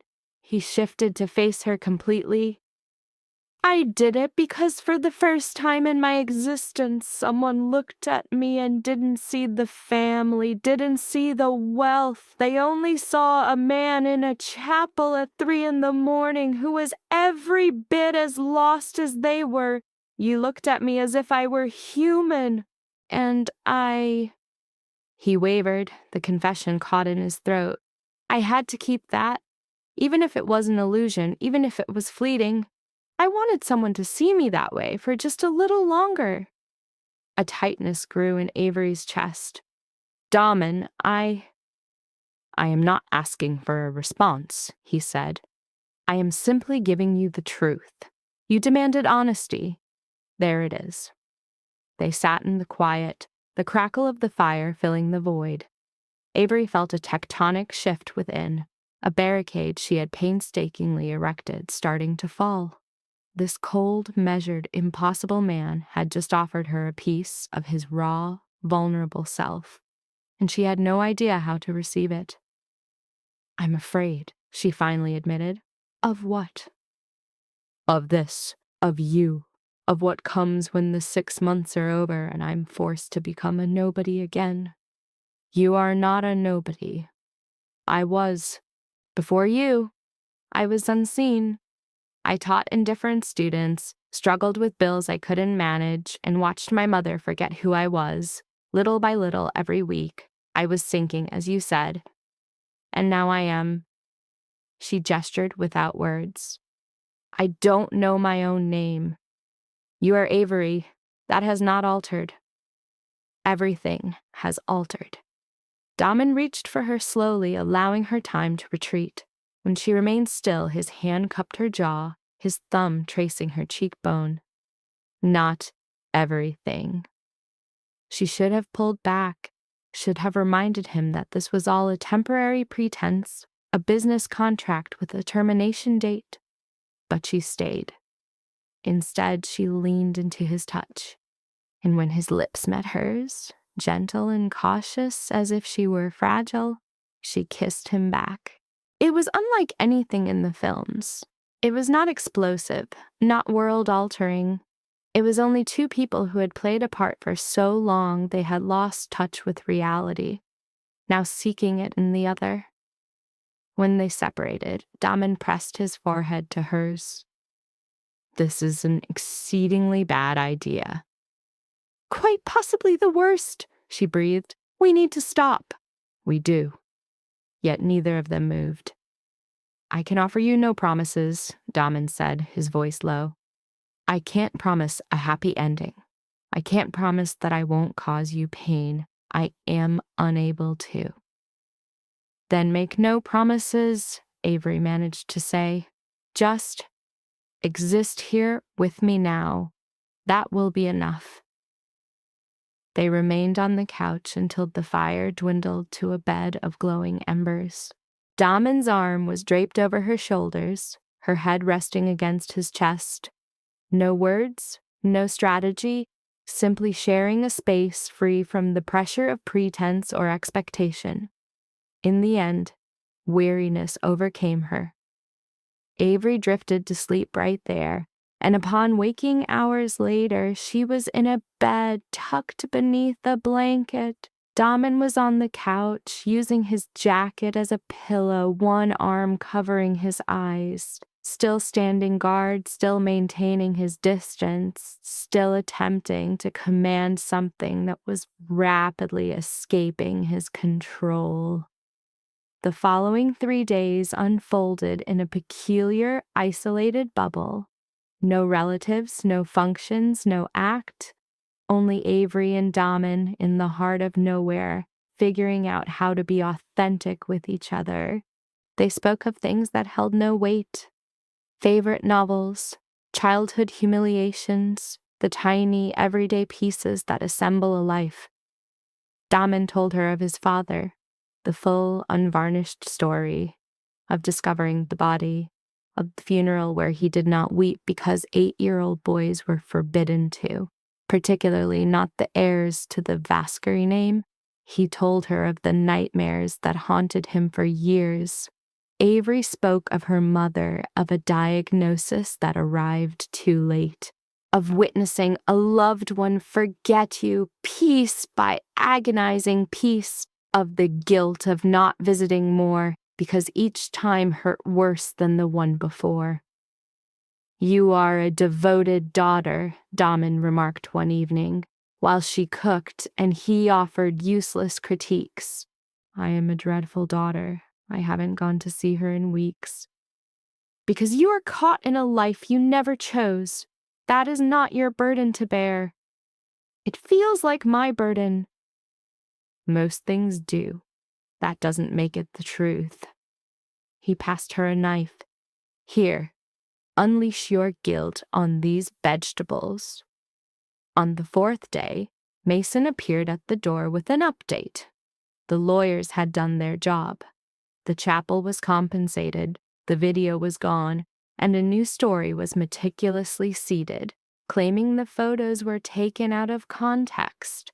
A young pair, a spontaneous elopement, a champagne-fueled festivity that appeared more sordid than it was. Nothing to be seen. "It won't bury the story entirely," Mason reported, "but it will fade. Give it a week, perhaps 2. "What about my family?" Damen inquired. "Gabriella managed them. She dismissed it all as tabloid garbage. Lorenzo accepted her story." "Lorenzo is fading. He would accept any tale that doesn't interfere with his succession plans." Nevertheless, the tactic was successful. Mason's eyes shifted to Avery. "You are both cleared to return home." Home. The word landed strangely. The grand house was not a home, it was a stage. But returning meant resuming the act, and Avery wasn't certain she still knew her role. They traveled back to Vegas in silence. The city emerged on the horizon, a mirage of crystal and neon and false promises. Avery watched it approach, feeling something coil tightly within her. She had no desire to return. She did not want to restart the delicate choreography of being Mrs. Vascari. For 4 days, she had simply been Avery, just Avery, and she had not realized how much she had missed herself.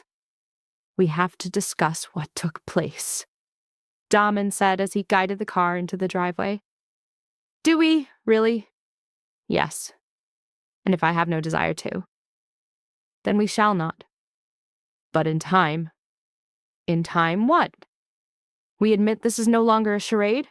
That we've stepped over a line from which there is no return?" Avery faced him.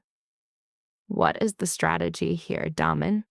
This contract has 2 months remaining. And after that? I do not know." "That is not a sufficient answer." "It is the only one I possess." He cut the engine. "I do not know how to navigate this." "I don't know how to give you what you deserve, but I—" His voice broke, the confession caught in his throat. "I can't let you go. Our agreement states—" "To hell with the agreement," he cut in. "I'm asking you, just me, not the man who owns this house, not your husband on paper, me. Do you want this?" Avery's heart hammered against her bones. This was the precipice, the choice. To stay was to risk the ruin of it all. To leave was to return to the abyss. There was no safe harbor. "I don't know," she whispered. Damen's nod was heavy with the disappointment he'd clearly expected. "I understand." As they stepped inside, the mansion felt altered, its warmth a facade, its air thin and cold. Or perhaps the change was in Avery, 4 days of honesty having made her unable to play the part. Sleep offered no escape that night. She lay in her bed, her separate, cold bed, and traced the shadows on the ceiling. From across the hall, she heard Damen's restless movements, the familiar sound of his pacing. Her phone vibrated against the nightstand. a message from the number she'd tried to forget. Your time is done. Tomorrow, midnight. The threat was clinical and cold. Arrive alone or they will perish. A glacial dread seized her. Thoughts shattered as she bolted across the hall, bursting into Damon's room.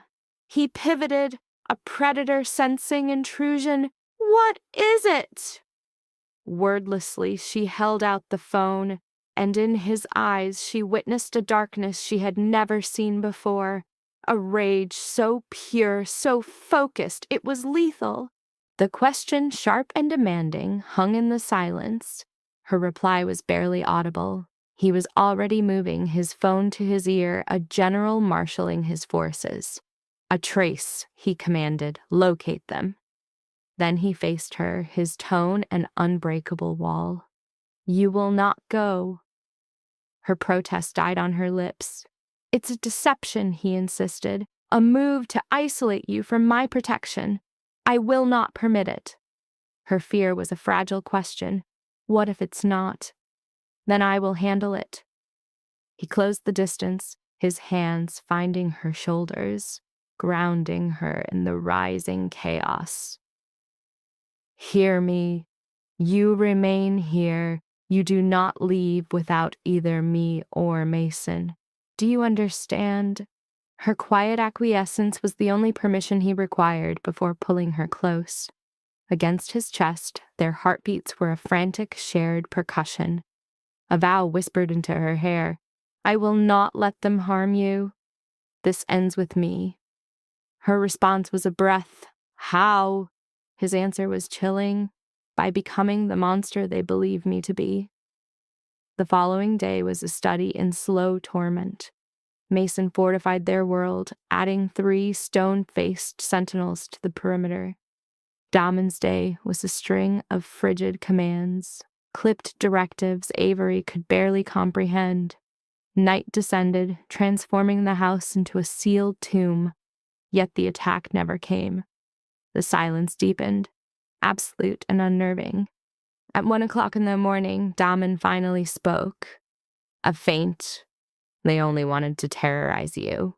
The question of who lingered for 2 days before the answer arrived, unannounced and unwelcome. Gabriella stood on their threshold, her expression set in grim determination. A summit is required, she declared, just the 3 of us. They gathered in Damien's study, where the family matriarch seemed to shrink, burdened by a weariness Avery had never seen. Without ceremony, Gabriella delivered the blow. It was Marco. The tightening in Damien's jaw was the only sign of impact. What? He hired someone to frighten her, she explained, to drive her away. His gamble was that her disappearance would compromise your position with Lorenzo, reopening the path to power. Your proof. Last night, Gabriella said, he arrived at my home intoxicated and admitted it all. He found it entertaining. A shrewd maneuver. Gabriella's features became granite, not shrewd, foolish, and now a danger to us all. Damien's question was immediate. His location? Secured. My people have him under observation. Her eyes moved from one to the other. But this is far from over, Damien. Marco's desperation makes him unpredictable. The real war begins after Lorenzo's passing. You must be ready. I am. No, she cut in. You are compromised. Your feelings for her have become your vulnerability. Damien was on his feet in an instant. Leave, Damien, I said. Leave. In the wake of her departure, the room was suffocated by silence. Avery observed Damon pacing, a man at war with himself, and witnessed the exact instant he succumbed to his inner turmoil. A sudden, violent crack of his palm striking the desk fractured the stillness. The blame is mine, he hissed. How can you possibly say that? I pulled you into this life, he countered. I made you a mark. He stopped, turning to face her. You need to leave, now, while there's still a chance. Use the funds, disappear, erase every trace of this. His tone was hollow. My desires don't matter. They matter to me, she pressed. His response was a single agonized question. Why? I am descended from a tyrant. I am possessive. I have wrecked your existence and put you in harm's way. What reason could there be to remain? She stepped forward, eliminating the space between them. So near she could perceive the fear that fueled his fury. Because you recall my preference for cheap vanilla creamer, she murmured. You are the one who watches over me at night, the one whose kiss made me feel tangible. Her voice fractured. And perhaps I am exhausted from fleeing. Perhaps I choose to stay, to confront whatever approaches, regardless of the dread. Even if it means our ruin, perhaps you are a risk worth taking. Damen stared, bewildered, as if she spoke an unknown language. You are insane. It's likely, she conceded, yet I remain. His question was a challenge. For how long? I cannot say. Do not press me for answers I don't possess. Her fingers clutched his shirt, drawing him nearer. I am with you now. Is that not sufficient? And then his mouth was on hers. It wasn't tender, it was a desperate, starving act like a drowning man finding air. Avery answered with the full, unleashed power of months of confinement. The fear, the uncertainty, the forbidden desire. They separated, breathless, and Damen pressed his forehead to hers. I don't know how this works, nor do I. We are bound to fail, perhaps, but we will face that failure together. That shared path, however, proved harder than either anticipated. 3 days after Gabriella's warning, Marco disappeared. Not deceased, Damen clarified to Avery's trembling query. Merely removed. He was transferred to a family property in Italy, under the strict condition he never come back. The order came from Lorenzo's sickbed, his tone weak but the judgment final. Kin does not endanger kin. Marco broke that code.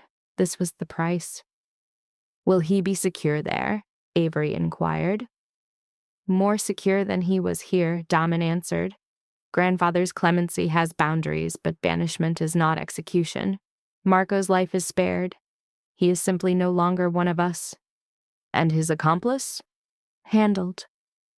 Avery understood not to probe the meaning of handled. Some truths she was discovering were best left in shadow. The climate within the estate shifted after that. The security detail stayed, but the tension itself had transformed. Avery's status shifted from prisoner to a person worthy of defense. The change was quiet but immense. Damen stopped handling her as if she were fragile, instead seeing her as a partner capable of shouldering the burden of reality. He described failed negotiations, kin circling Lorenzo's empire like predators, the relentless contest for dominance where only force earned respect. You don't have to tell me all of this, Avery mentioned one night over a meal. A true meal, just them in the kitchen, with takeout from containers, staff absent. No, I must. You are in this world now, completely. You deserve to understand the danger. What we are facing. His gaze locked with hers, a new heat in their depths. Yes, us. The charade was over. Avery shared his room, though their nights were often filled with conversation, an exploration of souls in the stillness. Damen recounted the recurring horror of discovering his father. Avery described the moment her mother's mind had lost her, viewing her as an unfamiliar face and inquiring about her own child's return. They offered their scars to one another like holy relics, building something real upon the wreckage of their histories. There is something you need to know, Damen began one morning as the sun flooded the room, lighting up the desert outside. Lorenzo is declining far more rapidly than anticipated. His physicians estimate weeks, not months. A tightness gripped Avery's heart. I am so sorry. There's no need. He has accepted it. Yesterday, he admitted he was weary of the fight. Damon's hand sought hers under the sheets. But this changes the timeline. Everything will accelerate. The family will start their maneuvers. I need your answer. Are you in this with me? For real? After he passes, neutrality is impossible. You are either with me or you are a liability. How romantic. I'm being honest. I know. Avery turned toward him. I'm with you, but I ask for one promise in exchange. What is it? When it's over, when the power is settled and the chaos subsides, you have to get out. Damien's expression tightened. Get out of what? The family business, the parts of it that thrive in darkness, the elements that could lead to your death or incarceration. Her stare was resolute, unblinking. I will not witness you offer yourself up for a kingdom founded on violence. I refuse. That is not an option in this world. You cannot simply walk away, then invent a new option. You have the intellect. You have the cruelty when necessary. Devise another path. Her voice cracked. Because I love you, and I refuse to forfeit you to an existence that was forced upon you. Her confession remained suspended in the space between them. It was the first time the words were spoken, and Avery watched a torrent of feelings wash over Damien's features, finally landing on sheer disbelief. Say it again, he breathed. Which part? The part where you love me, I love you. Despite your controlling nature, your secrets, and your appalling taste in Chinese cuisine, my taste is flawless. You requested sweet and sour pork. That is an offense to cooking. I love you as well. His admission was like a prayer, a reality held captive for so long its liberation was agonizing. I cannot pinpoint the moment. Maybe it was the chapel, with you intoxicated and ridiculous, seeing a person beyond the title. Or at the hospital, when you stayed by my grandfather's side. It could have been yesterday when you told me my tie was atrocious and that my stylist should be dismissed. But it happened, and He halted, his jaw clenched. How am I supposed to do this without breaking it? Then we will break it and figure out how to put the pieces back together. Avery's kiss was a soft promise. But you have to swear you'll try. Try to escape this, to find a life that won't devour you. I swear, but not yet. I have to get through the storm that's coming first. And the storm broke far sooner than either had braced for. Lorenzo was gone by Tuesday. Avery was at the hospital with him when he passed. Her visits had grown more common, sitting with the patriarch as Damon handled his empire.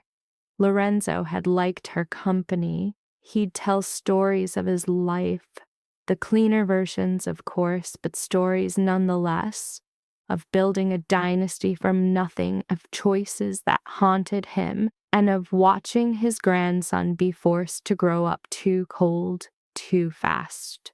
You are what he needs, Lorenzo had rasped one afternoon, his voice a thread of sound, his body failing faster than his spirit.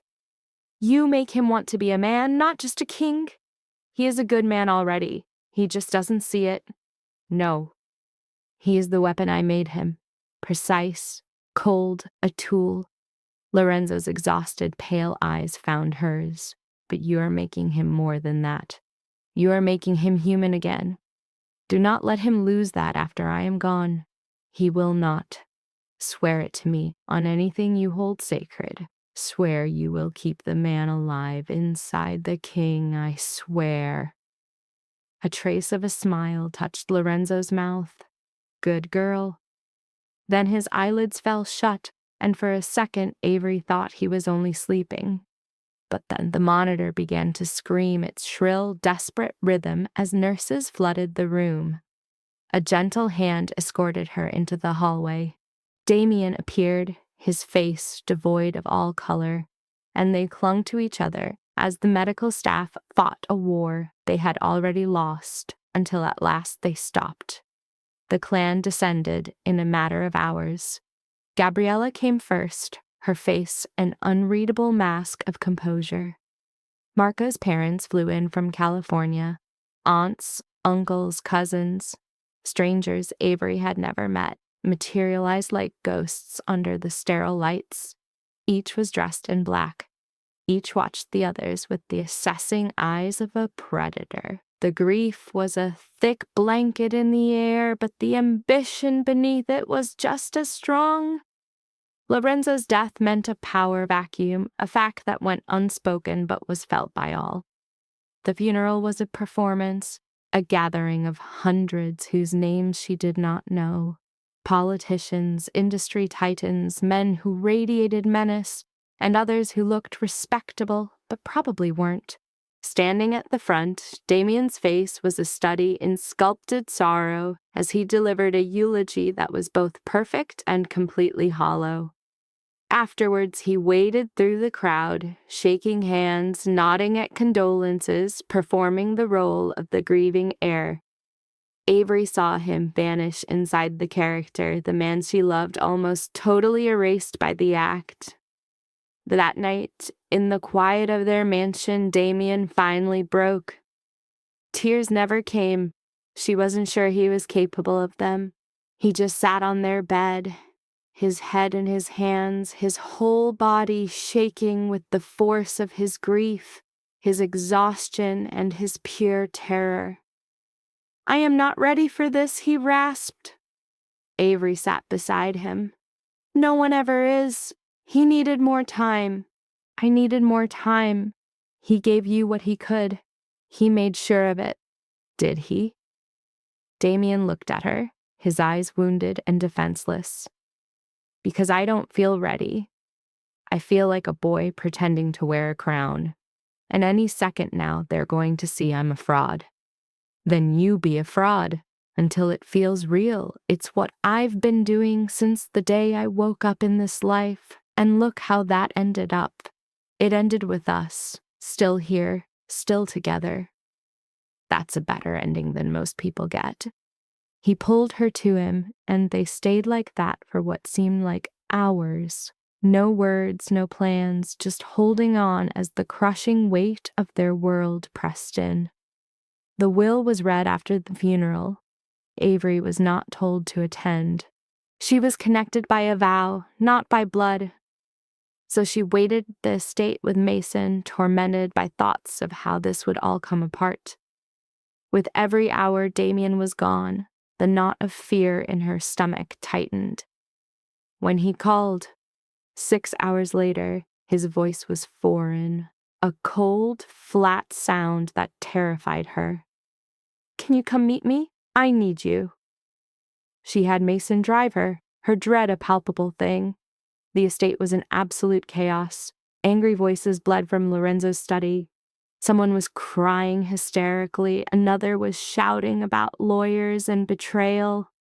Mason led her through the chaos to where Damien and Gabriella stood, both looking as though they had just walked off a battlefield.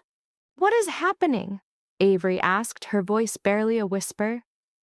"Lorenzo left Damien everything," Gabriella said. "The businesses, the assets, all of it. But there was a condition." "What condition?" A nerve pulsed in Damien's jaw. "That my marriage to you is unbreakable.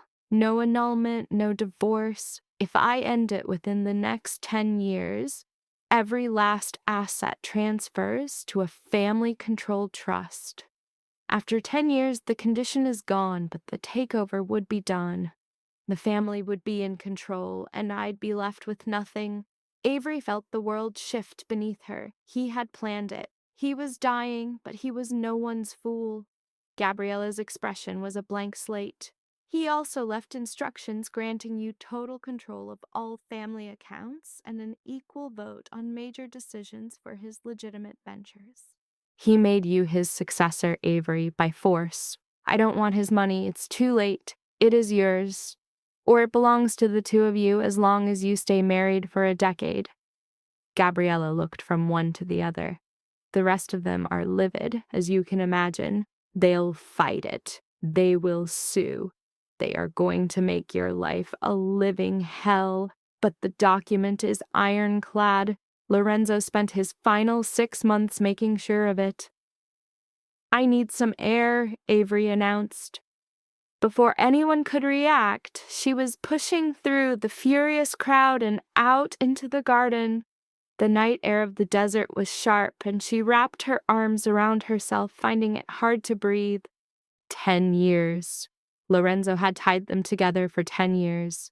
A part of her was enraged by the cold manipulation of it all, but another part, the one that had found love with Damien in the midst of all this chaos, felt something else. Maybe it was security, or maybe it was permission. Lorenzo had given them an order to stop pretending. Damien found her there 20 minutes later. He stood in silence beside her, the two of them watching the distant lights of Vegas. I am sorry, he said, finally. For which part?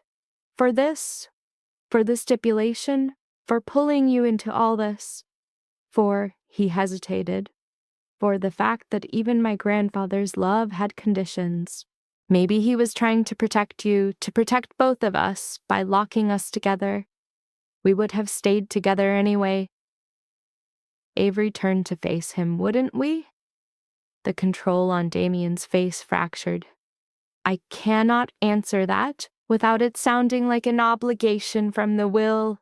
Then answer me like the will was never written. If Lorenzo gave you everything free and clear, would you still want me here with you? Yes. The word came without thought, without strategy. It was pure, raw truth. Yes, I would want you to stay. I would beg you to stay if I thought begging would work. But I can't give you safety. I can't give you peace. I can only promise to be better than what this family made me. And I promise I will love you while I fight. That is enough. She took his hand, and he pulled her into him, his embrace both fierce and sheltering. But you still have to get out of this life. You promised. I remember. I'm holding you to that promise. I know. The next few months were a brutal campaign. The family split down the lines everyone expected. A handful of Lorenzo's old allies took their share and disappeared into quiet retirements. The younger generation fractured, some siding with Damien, others scheming to have him removed. Gabriella was a surprising source of support, using her own power to settle conflicts and squash the most dangerous uprisings. But threats still festered from those who knew only violence. On some nights, Damien would come home wearing the ghosts of his day, saying nothing of the things he'd done to hold on to his power. I am losing you, Avery said softly one night. They were lying in bed, but Damien was somewhere else entirely, staring at the ceiling, his face a map of 1,000 hidden battles.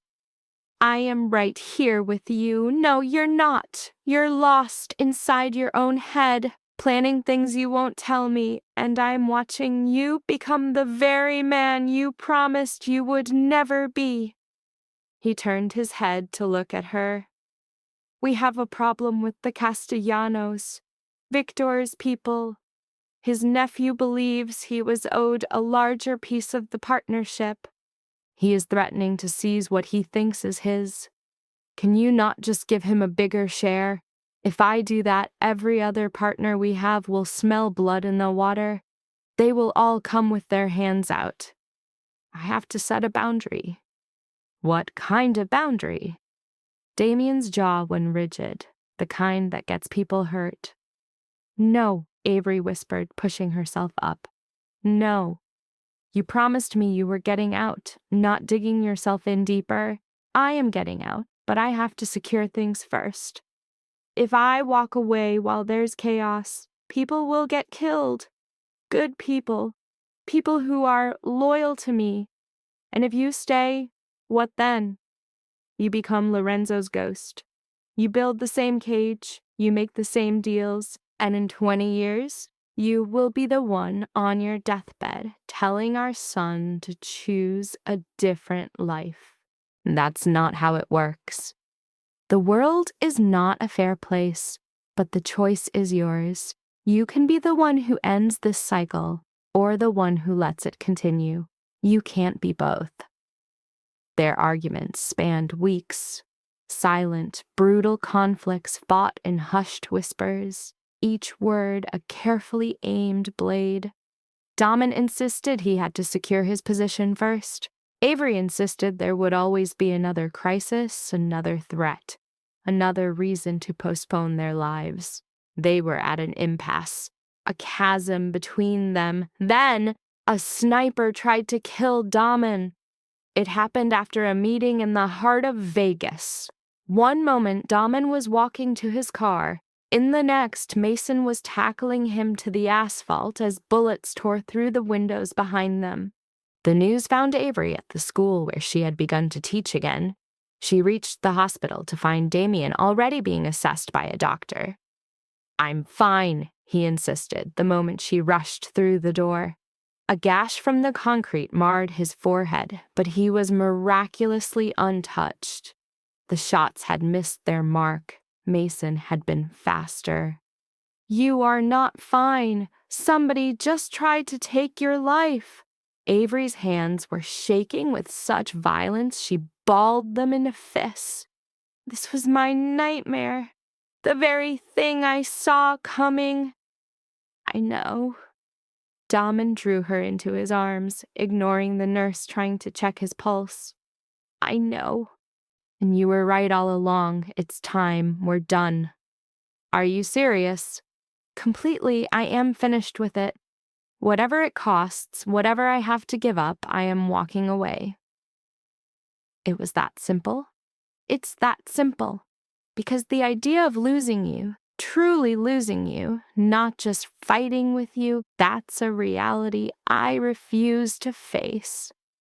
It would take a full year to sever the ties, a year of clandestine deals and strategic retreats. Daman meticulously cut away the family's corrupt enterprises, leaving them for men who embraced the shadows while he held on to the legitimate businesses. He constructed just enough of a barrier to keep the federal agents at bay. It was not a clean slate, it was far from a perfect escape. Old allegiances remained. Favors were still owed, binding him to a world that lived and died by its own dark code. But it was a beginning. It was enough for Daman to find a sliver of peace in the quiet hours, enough for Avery to breathe again, no longer scouring the news for his name in an indictment or an obituary. The family, of course, met this revolution with venom, with veiled threats and clumsy blackmail. The conflict came to a head at Thanksgiving dinner when Damon's uncle broke a wine glass over his head, screaming that he was destroying Lorenzo's legacy. But Gabriella's will was unbending, and with the elders supporting her, the old guard's rebellion finally broke. By the second anniversary of his leadership, Damon's reformation of the family was essentially done. The Viscaris were now a legitimate, almost respectably dull corporation. A transformation that would have made Lorenzo's ghost either beam with pride or howl with fury. "What does this feel like?" Avery's question broke the evening's calm. They were in their bedroom, a space that was finally theirs. Her touch had cleansed the mansion of its sterile past, making a home from a museum. Photos now adorned the walls, and books lay open, evidence of a life in progress, not just on display. "It's odd, too peaceful. I keep waiting for everything to implode." "It won't. It always does. Not this time." She leaned over, her kiss a gentle promise. "We made it, both of us. Somehow, against all odds, we survived. You say that as if the war is over, Daman murmured, pulling her flush against him. I'm not sure it's ever really over, he admitted. But maybe that's what survival is. Just making the choice to stay put when it would be so much simpler to run. That's surprisingly deep. I'm a new man. No, you aren't. I am attempting to be. That's closer to the truth. They were married again 18 months after, burying the memory of that surreal Vegas chapel. This time there was no contract, no legal counsel, no escape hatch. It was a true wedding, quiet and close, held in a garden that held none of Lorenzo's shadows. To everyone's astonishment, Gabriella cried. Avery wore a simple gown that cost less than her shoes from that first family dinner, and Damon's suit radiated promise, not power. I can't believe we're doing this a second time, Avery murmured from under a canopy of flowers. Third time's the charm. This is our second. I'm including the courthouse run to make the drunken one legal. That makes this number 3. That is not how counting works. The officiant cleared his throat. Whenever you two are ready. They exchanged their vows then. Genuine words pulled from their own histories, with promises they now knew how to keep. A promise to select one another every single day, to forge a life that was worth the fight. After they were pronounced husband and wife, Daman kissed her with the urgency of a first time and the certainty of a last. Was it all worth it? He whispered, his lips brushing hers. Ask me again in 50 years. I plan on it. Their life found a new cadence then, one that felt like grace. Avery went back to her classroom at a school funded by donations, not just good intentions. Daman managed his legitimate empire mostly from his home office, swapping power lunches for quiet dinners with his wife. They argued. They made up. They learned the art of being married without a script and discovered it was far more difficult and more rewarding than they had ever dreamed. I want to have a baby, Avery declared one night, her voice soft in the stillness.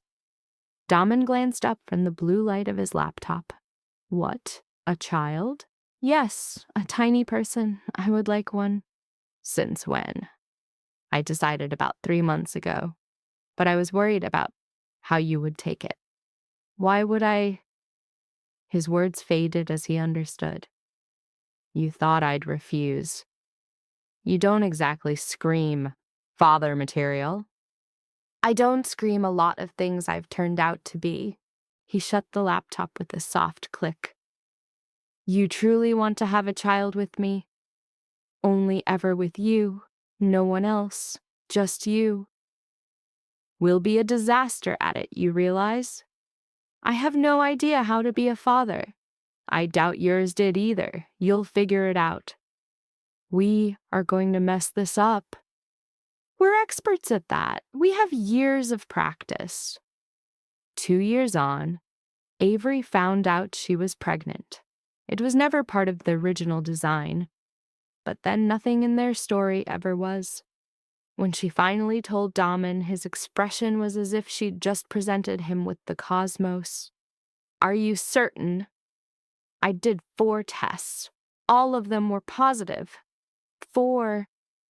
I'm a very thorough person.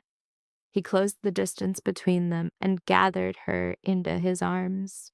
And for the first time since their lives collided, she felt his hands tremble. We're having a baby, he said, the words full of wonder. A baby. I'm probably going to ruin this child, and I will be right there to help you put things right. She kissed him. We can ruin it together. Their daughter made her debut on a Tuesday, her cries echoing with her father's iron will and her mother's perfect timing. They called her Elena for Avery's mother, and as the nurse placed the infant into Damon's arms, he shattered. Tears cut paths down his face as he gazed at the tiny creature, as if she were the most magnificent and terrifying sight he'd ever seen. "She's so fragile," Daman breathed. "All babies are." "What if I drop her?" "You won't drop her." "What if she breaks?" "You are not going to break her. You are going to love her and shield her and be so ridiculously overbearing she won't be allowed to date until she is 30. 40. We can meet in the middle at 35. Damon's gaze shifted from Avery to Elena. "I don't know the first thing about this. Neither do I. But we will learn. We always do." And they did, though the path was rockier and more chaotic than they had prepared for. Elena was a tempest, a stubborn infant who declared war the very concept of sleep for almost an entire year. Avery returned to teaching part-time, spending the rest of her days covered in baby spit-up and fantasizing about a full night's rest. Daman approached fatherhood with the same fierce intensity he'd once applied to his illicit dealings, consuming parenting manuals and driving Avery crazy with developmental milestones. "She smiled today," he declared, striding into the bedroom where Avery was trying to nap. "That was gas. She's only 3 weeks old." "No, it was a genuine smile. I saw it. It was gas. It was a smile. She smiled because she recognizes me as her father, and she adores me." "You have lost your mind." "I'm a father. It's practically the same thing." Elena was joined 2 years later by a boy, Marco. He was named after Damon's cousin, a gesture of peace that left the family speechless. The old animosities began to fade after his birth. It was hard to hold on to ancient hatreds when there were grandchildren to spoil. Even Marco Sr., humbled by his time in exile, could join them for dinner without inciting a crisis. He spoke of a woman in Italy, one with 3 children, a new life. He was changed, he said. The storm inside him quieted. His apology to Avery landed with the truth she couldn't deny, for she and Daman were a testament to reinvention. Then came another ending. Avery's mother was lost to the world when Elena was only 3, drifting into a final, peaceful sleep, her mind finally unburdened by a slow-fading illness. Amid the grief, Daman didn't offer words. He simply became the stillness in her storm. Later, he gave Elena the gift of a grandmother she'd never truly know, through stories. And in that moment, Avery understood. This brutal, beautiful, tangled existence was the prize she'd fought for all along. "Do you ever regret it?" The question surfaced in the deep of night. They lay exhausted, worn thin by 2 children under 5, with Daman already lost to sleep's edge. "Regret what?" he murmured. "Any of it. The wedding, the path I chose, you breaking from your family." The silence that followed was so profound. She thought he'd finally succumbed to slumber. Then a voice cut through the darkness. "I regret that night in Vegas." Her breath caught. "Why?" "Because we were so lost in the haze, we can't remember it. That one story is gone forever. But all that followed." He turned toward her. "No, I don't regret second. You were the most beautiful disaster of my life." "That's the most terrible compliment I've ever heard." "You still married me 3 times. Your judgment is a liability. So is yours. You chose to marry me. The single best choice I ever made." They drifted to sleep that way, woven together in the darkness. Avery dreamt of neon chapels and ruinous decisions, and of how the darkest night of her soul had become her salvation. The years turned. Elena blossomed into a sharp, formidable girl, with her father's resolve and her mother's compassion. By 7, she vowed to be a lawyer for those who had no voice. Marco grew into a charming rogue, capable of escaping any trouble. Yet his mischief was always underscored with a deep-seated kindness. "He has your heart," Damen would tell Avery, "that ability to find the good in people no matter how deeply it's hidden." The mansion was alive now, filled with a beautiful disorder that wealth could never purchase. Birthdays fueled by excessive sugar, Halloween costumes crafted for weeks, and Christmas mornings where the floor disappeared beneath torn paper as children rose at 5 a.m. to claim their treasures. Silver began to thread through Damen's hair at his temples. Avery discovered lines of laughter near her eyes that had not been there before, treasuring them as emblems of a life fully lived. They established a foundation in Lorenzo's name, providing funds for schooling and medical aid for families caught in the same desperate currents Avery once knew. And Damen threw his entire being into it, with the same fierce devotion he once held for his business empire. She watched as the defenses around his heart finally gave way. Uncovering the man she had sensed was always there. Together, they gave futures to children who had been left with nothing. They lifted the crushing burden of hospital bills from the shoulders of families on the brink. They operated in the shadows without press or praise, because this was never for show. It was to ensure that no one else would have to confront the impossible choice they had once faced. For their 10th anniversary, the real one, not the haze of Las Vegas, they returned to their desert refuge, the old cabin. Their children were left with Gabriella, coming back filled with sweets and stories of the past, carefully curated for young ears. "Do you remember what you said to me here?" Avery's voice was a low murmur by the fire, a place where time felt as if it could bend. "I said quite a few things," he whispered back. "You told me I was important." "You are," he promised, "and you said you could offer me nothing. I recall that. You were mistaken. You offered me everything." She leaned into him, settling into the space that was hers at his side. "You promised you would fight for this, and you never stopped. You are still fighting. For a vow made in a drunken stupor, this is more than I ever dared to imagine." Damen touched a kiss to her hair. "May I tell you a secret?" "Always." "I was lying that night. I said I didn't remember the ceremony, but I remembered enough. I remembered how your laughter sounded after a bad joke from the Elvis impersonator. I remembered you turning to ask if this was what I really wanted, and I recalled saying yes and meaning it despite being intoxicated, reckless, and lost. I remember thinking you were the first real thing I had held in years.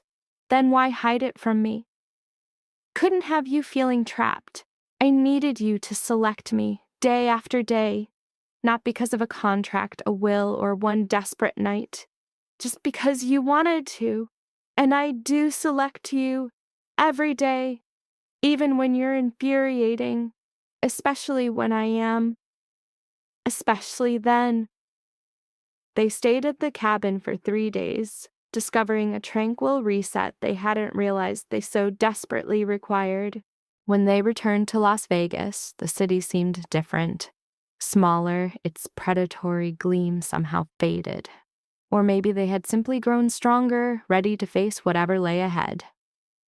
Elena graduated from high school at 17, a storm of intellect and resolve.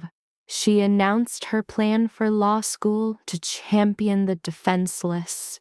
In her daughter, Avery saw a piece of herself, that same internal flame, the same drive to make a difference. Harvard sent an acceptance letter. Damen bought to hold back tears as he left her there for her first year. "She's going to change the entire world," he said on the long drive home. She has your fire. She has it from us both. Marco went into the corporate world but chose environmental work, building something clean and new, unchained from the shadows of his family's history. At 23, he closed his first landmark deal. He phoned Damen, his voice unsteady, as the reality of his achievement settled in. Damen guided him through the overwhelming moment. He later admitted to Avery that it was the proudest he had ever felt.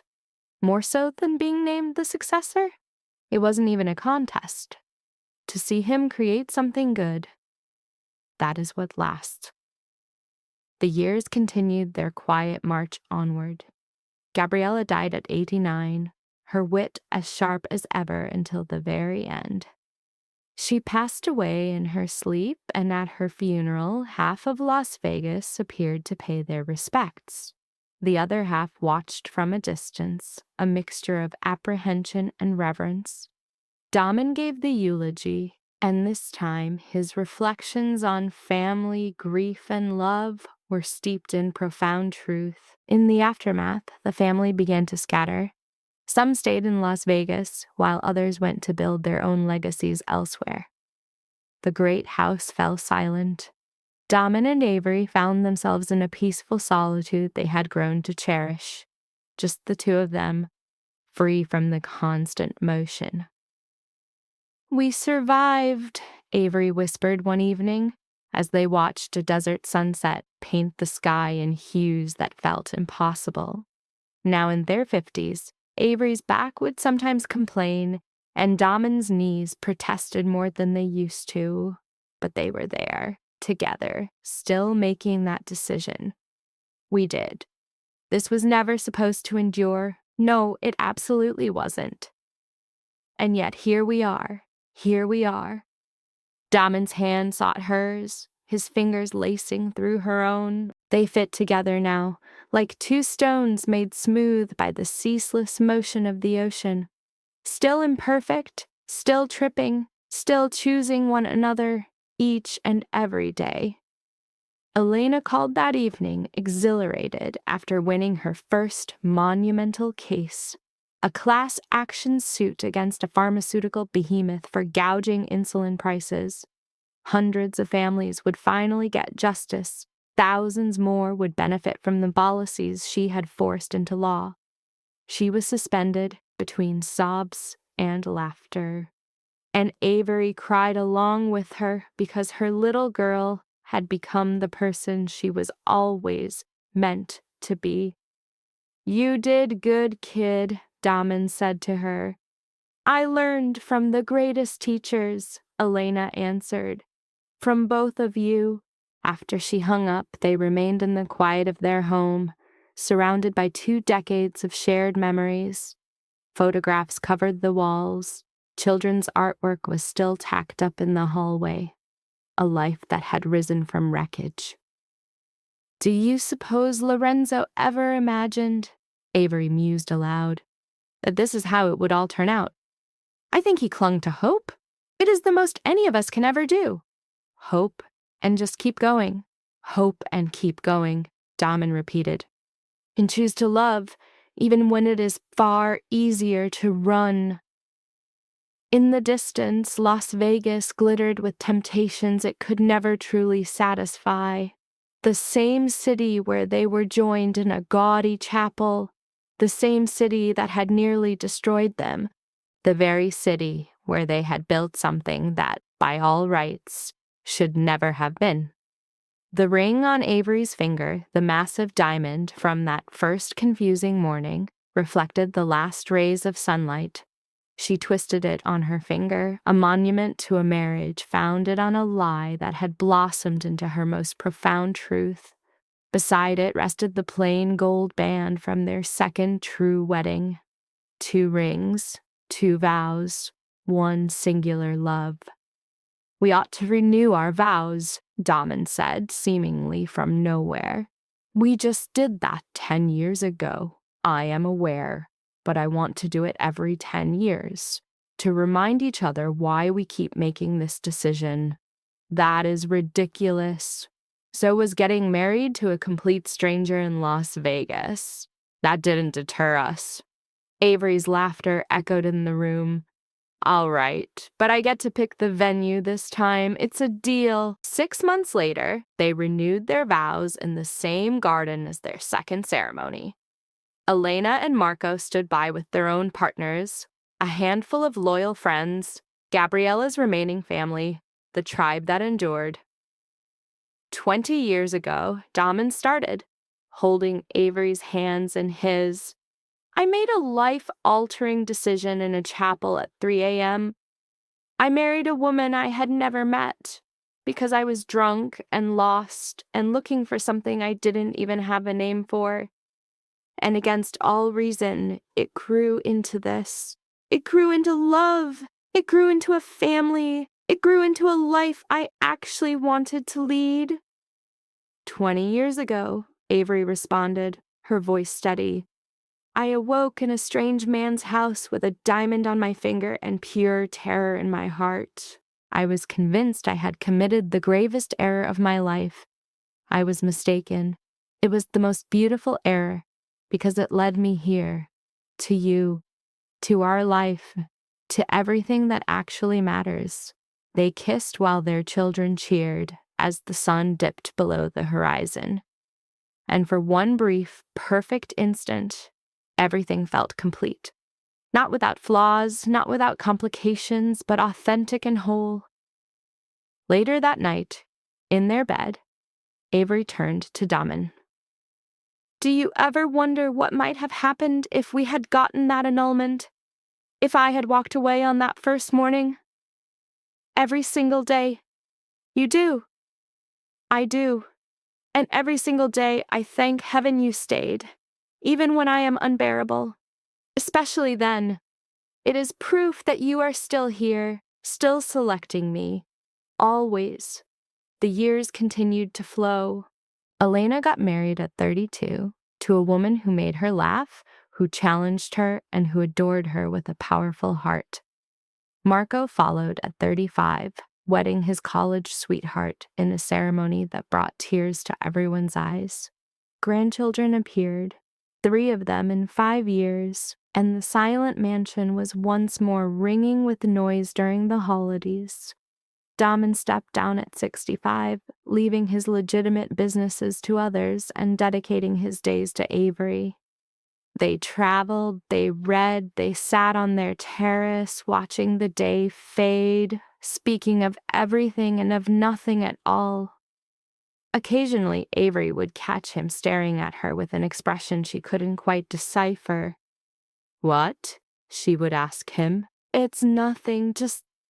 I am so glad you are here. Where else would I be? I have no idea. Anywhere. You could have gone anywhere on this earth, but you remained here with me. There is nowhere else I would rather be. For their 30th anniversary, he led her back to the source, the chapel where their chaos was born. It felt smaller to Avery now, the shine worn down to something gritty and real. The same Elvis impersonator haunted the stage, his voice weathered by time. Why are we here, Daman? Avery whispered. Because I needed to remember the feeling of that night, before life became so tangled. Life was already tangled then. A fair point. Daman clutched her hand. But I wanted to stand here with you, sober this time, and tell you that if I had to live it all again, the contract, the lies, the fear, the fights, I would, every time, because all of it led me to you. You've gone tender in your later years. I'm not old. We're 70. That's not old. It's refined. Avery's laughter was a soft sound as she pulled him near. I would walk that path again as well, all of it. Even the shadows, especially the shadows, they made us. In that cheap chapel, with ghosts of who they used to be watching from the periphery, they spoke their vows again. Not for a minister or for witnesses, just for each other. 2 spirits who had faced down every conceivable tempest and survived. I love you, Daman voiced. I know. Still, always. Even when I'm old and infuriating. Most of all then. They walked out into the shimmering Vegas night, a city built on shattered dreams, holding the one that came true. The city was unchanged, but they were transformed. They had grown into roles they never imagined. Partners, lovers, companions, parents, and then grandparents. They had become a sanctuary for one another. And that, in the end, was the story. Not the wild gamble of a wedding, nor the empire born of brutality, not the peril or the conflict or the insurmountable odds. It was simply the story of two souls who made a ruinous decision in a neon chapel and, defying all logic, wove it into a love that would not break. They lived, they fought, they healed, they chose each other day after day, especially when it hurt. And 30 years from a morning of fear, Avery woke up to a dawn of absolute peace. Damon was beside her, his hair a silver crown, his face a map of their shared existence. He was still her guardian, her constant, her choice. "Good mornings," he said. "Good morning. Coffee?" "Always." They would rise as one, a ritual performed for 3 decades, descending to greet a new day. A second chance to make the same choice. Another day to prove that from the deepest ruin, the most profound beauty can bloom. The ring on her hand caught the light, splintering it into 1,000 tiny rainbows. The very same ring, its promise now forged into truth by the passage of time. She had once opened her eyes next to a stranger. Now she awoke next to the man who understood the architecture of her soul. He had seen the darkest corners of her heart and never once turned away.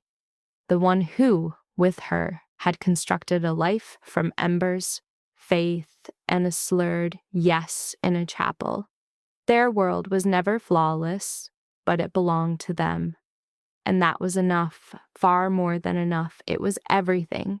Life lesson. The most dangerous trap is not hate. It is the deal people make with desperation. Guys, this is where the story stops being romance and starts becoming a life warning with a diamond ring on top. She thought she was signing up for survival. He thought he was buying 6 months of peace, but life hit both of them with the oldest plot twist in the book. People can control money, image, even fear, but they cannot control what repeated pain turns into. He wanted a fake wife. She wanted a way out. Boom. That was the contract. Clean, simple, brutal, except it was never clean. From the outside, he looked like the winner. The mansion, the power, the family empire, the cold stare of a man who always had 10 moves ready. But life exposed the glitch in the system. A man can own the house and still be spiritually homeless. A woman can walk into luxury and still feel like she is drowning. That is the first lesson. Desperation does not always wear rags. Sometimes it wears silk and sits at the head of the table, pretending everything is under control. And then comes the real twist. The danger was never just the mafia drama, the threats, the cousins, or the bullets. The real danger was the lie both of them told themselves. He believed proximity could replace trust. She believed money could replace freedom. Both were wrong. And that is why the story hits so hard. Life keeps punishing people who try to solve soul-level pain with surface-level bargains. He kept trying to manage perception. She kept trying to survive one more day. But survival without truth turns into slow death. That is why the moment that changes everything is not when the guns come out. It is when honesty does. When he finally stops speaking like a strategist and starts speaking like a human being, the whole power dynamic flips. Suddenly, the billionaire crime heir is not scary because he is powerful. He is scary because he is wounded. And she is not weak because she is broke. She is dangerous because she still has the courage to feel. That is the lesson people miss. The world teaches people to admire control, but the story shows that control without vulnerability becomes emotional bankruptcy. His empire could protect her body, but not her heart. Her resilience could challenge his walls, but not unless he chose to lower them. Real change only started when both of them stopped performing and started paying the price of honesty. So what is the takeaway? Easy. A bad beginning does not automatically mean a bad ending, but it absolutely means someone must stop lying. A person cannot build peace on manipulation and then act shocked when war shows up at the front door. Life will always collect that debt. The only question is whether it collects it in heartbreak, loneliness, or blood. That is why their story matters, not because a crime boss fell in love, not because a fake marriage became real, but because two broken people learned the hardest lesson possible. Being chosen is meaningless if it comes without truth, and escaping poverty means nothing if a person stays trapped in fear. In the end, the wildest plot twist was not revenge. It was transformation, and honestly, that is the most gangster ending of all.